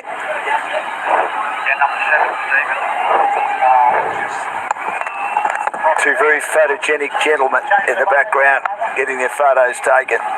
8 for 79, and Suhas will be in charge of the post-match presentation and also ceremonies. Gee, this has been a lot of fun. It has, hasn't it? Yeah, and here's Richard again, bowls the full bowled him! Bowled him! And young Udavere can't believe it. I think he played on the end of the full toss. And it's 9 for 79. 9 for 79 on 15.1. And the talent of Roshan has bowled extremely well. Look at that. One of the young Indian boys that means so much. You can't tell me he doesn't want to win. Look at him, he is absolutely shattered. And that's just also just how much Great cricket, camera work too. yeah, how much cricket means to all of our countries. Well, it was the attempted Yorker, didn't quite work out. He's what I've really enjoyed watching talent is he's just kept that line and length going. He hasn't tried to do too much. It just goes to show that consistency and being able to execute your plans is something that's so vital even in T20 cricket. This is his local club, and he bowls, and he has a little bit of a flirt outside the off stump without moving his feet. The number 11, Puish can't. And the end is nigh here for the Aussies. They were beaten in the first game when Pakistan managed to defend 109. The Australians didn't bat well, bowled out for 98. They batted okay to make 152, and the back end of their bowling, they were taken to the cleaners a bit by the Indians and lost with an over to spare and 5-wicket victory to India. But it all started to click yesterday. And he beats him outside the off stump with an absolute corker, and he said, how good was that? Look at his reaction. He was so enjoying his cricket, and why wouldn't he? Just a reminder, we started with 4 nations playing in this tournament. Australia and India, of course, but also Pakistan and Sri Lanka. Under 19 level, some first grade cricketers right down to second, third grade cricketers, and they've come together to play in this tournament, which has turned out to be highly successful and really enjoyable. Some great talent has been unearthed, if it hasn't already been unearthed. And this is pushed down the line by Puish Singh, and he manages to get a run. And it's 9 for 80, delaying, unfortunately, as far as the Indians are concerned, the inevitable. What do you think's gone wrong tonight for them? Look, I think, for one thing, had they won the toss, I think they were going to actually bat and see if they could post a score. But Dan, I just feel like they look a bit tired to me. Yep. I think they look like a team that have given it absolutely all every game. Short, pulled away. Has he got enough of it? It lands safely behind square. I think the game last night took a lot out of them. I thought it was viewed as vital to them and a game that they really wanted to win. There's Valley and Hurd's parents on the right-hand side who've travelled up every day from Cooperoo. That's dedication for you. Young Bally and batter well, making 52, top scoring for the Australians. As we know, a young group of players that they do most of their schooling or in the academy of cricket. So cricket is certainly extremely important to them. Rishik bowls again, and it's driven away. That's a good effort to try and catch. It was in the air for a long time through the covers. It would have been a great catch. Would have been a sensational way to end the tournament and win the tournament. But we need to wait a little bit longer, yes. And there's no doubt they've been outplayed by the Australians tonight. The batting performance by the Australians were none for 75 before they lost their first wicket. They were well in control, and then they had built this foundation which allowed Sipple and the keeper, McAllister, to come in and really take control and elevate the score into that 170 mark. And once you get past that 160, which in 170 ended up being the highest score of the tournament so far, then that becomes a mental block for the Indians. And that's what I do feel, Dan. I just feel that they maybe came into this final, wouldn't have wanted to be, but came in a little bit flat. It's hard to know when you're going to peak. The Australians have peaked. The Indians probably already had. And this is a appeal for a catch down the leg side. And it's all over, except Pulish Kant has said no either. Well, or is he leaving? No, he's reviewed. He's reviewing it. He did that straight away. Yeah, he did. He feels it didn't get him anywhere near the bat or the glove. The Australians think they've won it. Could be anticlimactic to Pinder Singh bowling, and he's saying that he's got an edge either on bat or glove down the leg side. If there's been a sound, I don't think there's anything but bat or glove. No, I think it's a bit far away, to be honest. So I think we might continue for a bit longer, yes. Yeah, it was hard to tell if there was any gap, but I'm sure we don't. As great as the technology has been, we probably don't have hotspot or even ultra edge here. We might be going for sound. All the umpires have done a great job. The third umpire, Ian Barsby, in play here. To me, it looked like it missed. Okay, yeah, no, that's fair enough. And I'd say, you don't review so quickly if you aren't that certain that it missed. Well, looking at Depinder, he's walked away from the group. I think he's starting to realise that. No, it's been given out. It's out. According to Ian Barsby, it was off the glove.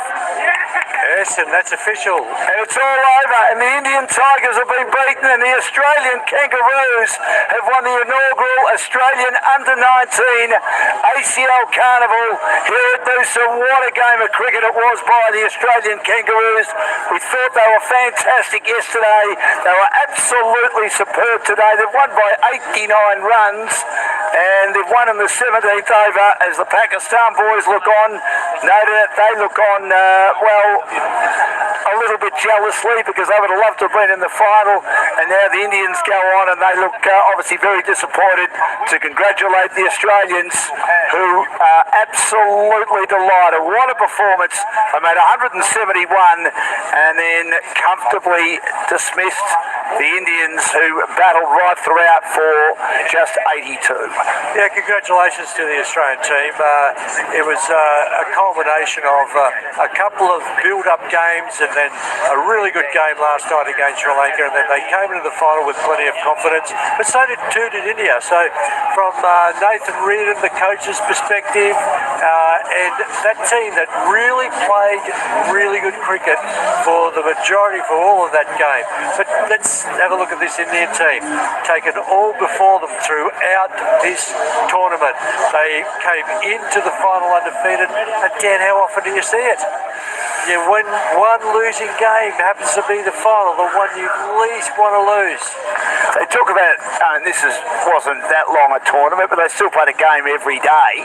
They talk about peaking at the right time. In a long season like the NRL or the AFL, I'll give a couple of examples, the EPL, how do you know when to peak? I mean, it's about getting enough wins on the board to make sure you're peaking in the finals. I mean, you've got to make the finals to be able to peak in the finals, if you know what I mean. And the Indians obviously got there and played some great cricket on the first day, terrific run chase on the second day, bowled beautifully last night, but today all aspects of their game, including their their fielding were just off, weren't they? Well, I think what you're actually referring to is ensuring that your skill sets and the skills that you are showing, displaying, are intact and really starting to really hit their strap. So if you're learning on the way through, if you're making mistakes on the way through, or you can make any adjustments to your game, so that all comes together in the final. And I think that's exactly what happened to the Australians. They were actually able to bring change-ups and changes into their game and execute when it was most required. Whereas the Indians, they played such a good game last night. It was almost the perfect game. They played a really good game, but then when it came to, they used different tactics in this particular game.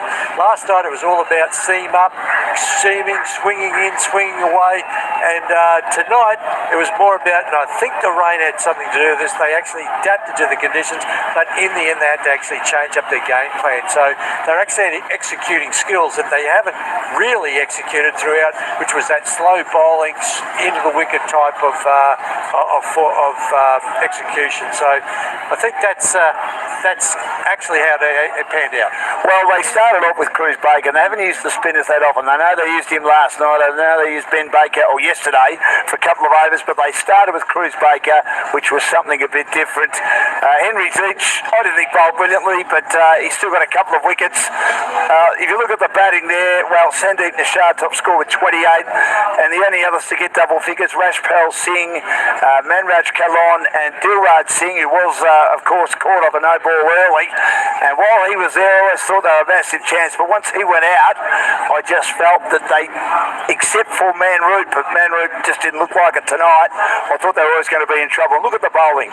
Henry Zeech 2 for 17, Cruz Baker bowled well, none for 23, 16 dot balls for Henry Zeech, 12 dot balls for Talon Rishap, been a real star in the tournament, lots of Yorkers, 2 for 14, a wicket each to Ben Baker and Matthew Holmes. Deepinder Singh got some wickets as well. They just all bowled beautifully and played magnificently and played their role at the right time. And the Indians, unfortunately, they had a lot of trouble building their base. They lost their first wicket at 9, their second wicket at 11, their third and fourth wickets in the 30s, and that really put them on the back foot right from the get-go. And look at that, Bally and Hurd, 52 off 35, Ali Nassar, 38 off 37, and then, of course, they needed the finishing touches, and Harry Sipple provided it with 32 off 13. Purush Kant bowled okay, but was expensive, 2 for 33. Dilraj Singh, normally a part-time off-spinner, bowled the 4 overs to try and get the 20 overs in, an hour and 20 because of the rain, and that was the decision made by the umpires. 1 for 30, and Desai also bowled a lot of overs as well. He's been a part-time spinner, 1 for 17, and we've just seen what the Australians did with Deepinder Singh, 3 for 16.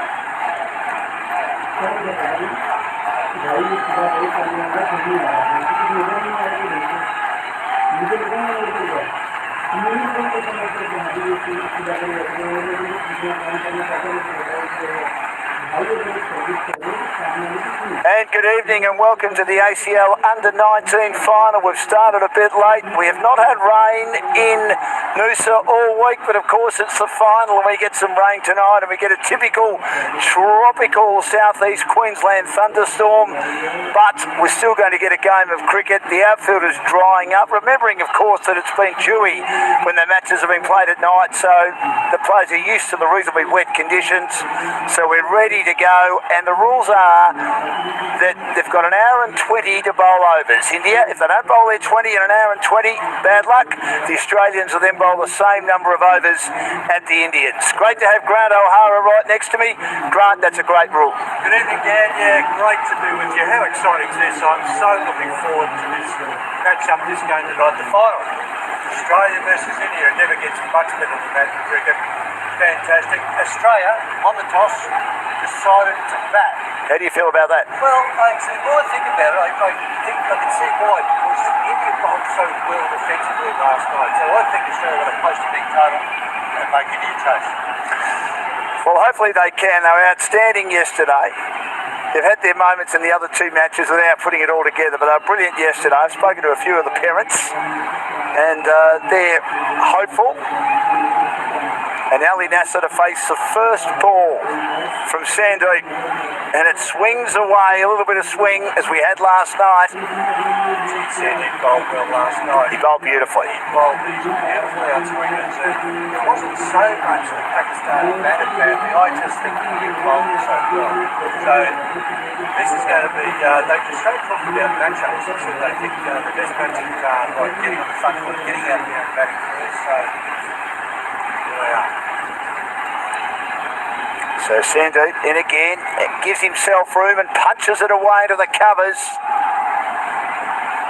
And does not score. Interesting, the ball being wet, up to play here. It was, Jew has played a part in the previous games at night, but this is a bit more than Jew. Oh, damn. Did. That's more like a summer storm.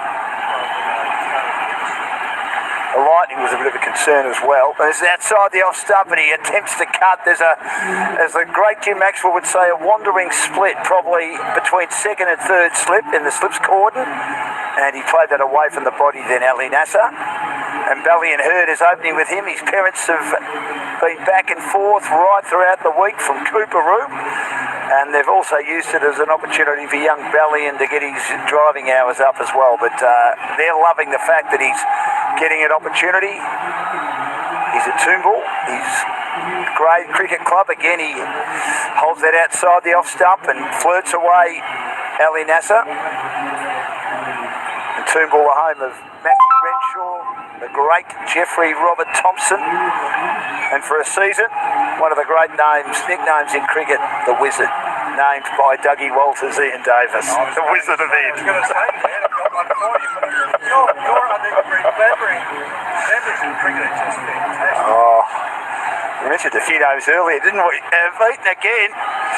Ali Nasser, one that came to mind before. I loved him and he opened the batting. I was trying to work out why they kept him in the side, but as you said, he probably shouldn't have opened. Was a good mate of yours, Mark Gaskell. Really player the other day. They play most of his game. This thing is shot. It's been long, man. It's finally got to the line. So I'm shaking the ball. Good start, and this one comes in, and Ali Nasser, all he can do is play it back to the bowler when he fields and he's followed through and we get a maiden over. So the first over's gone. Now I've never actually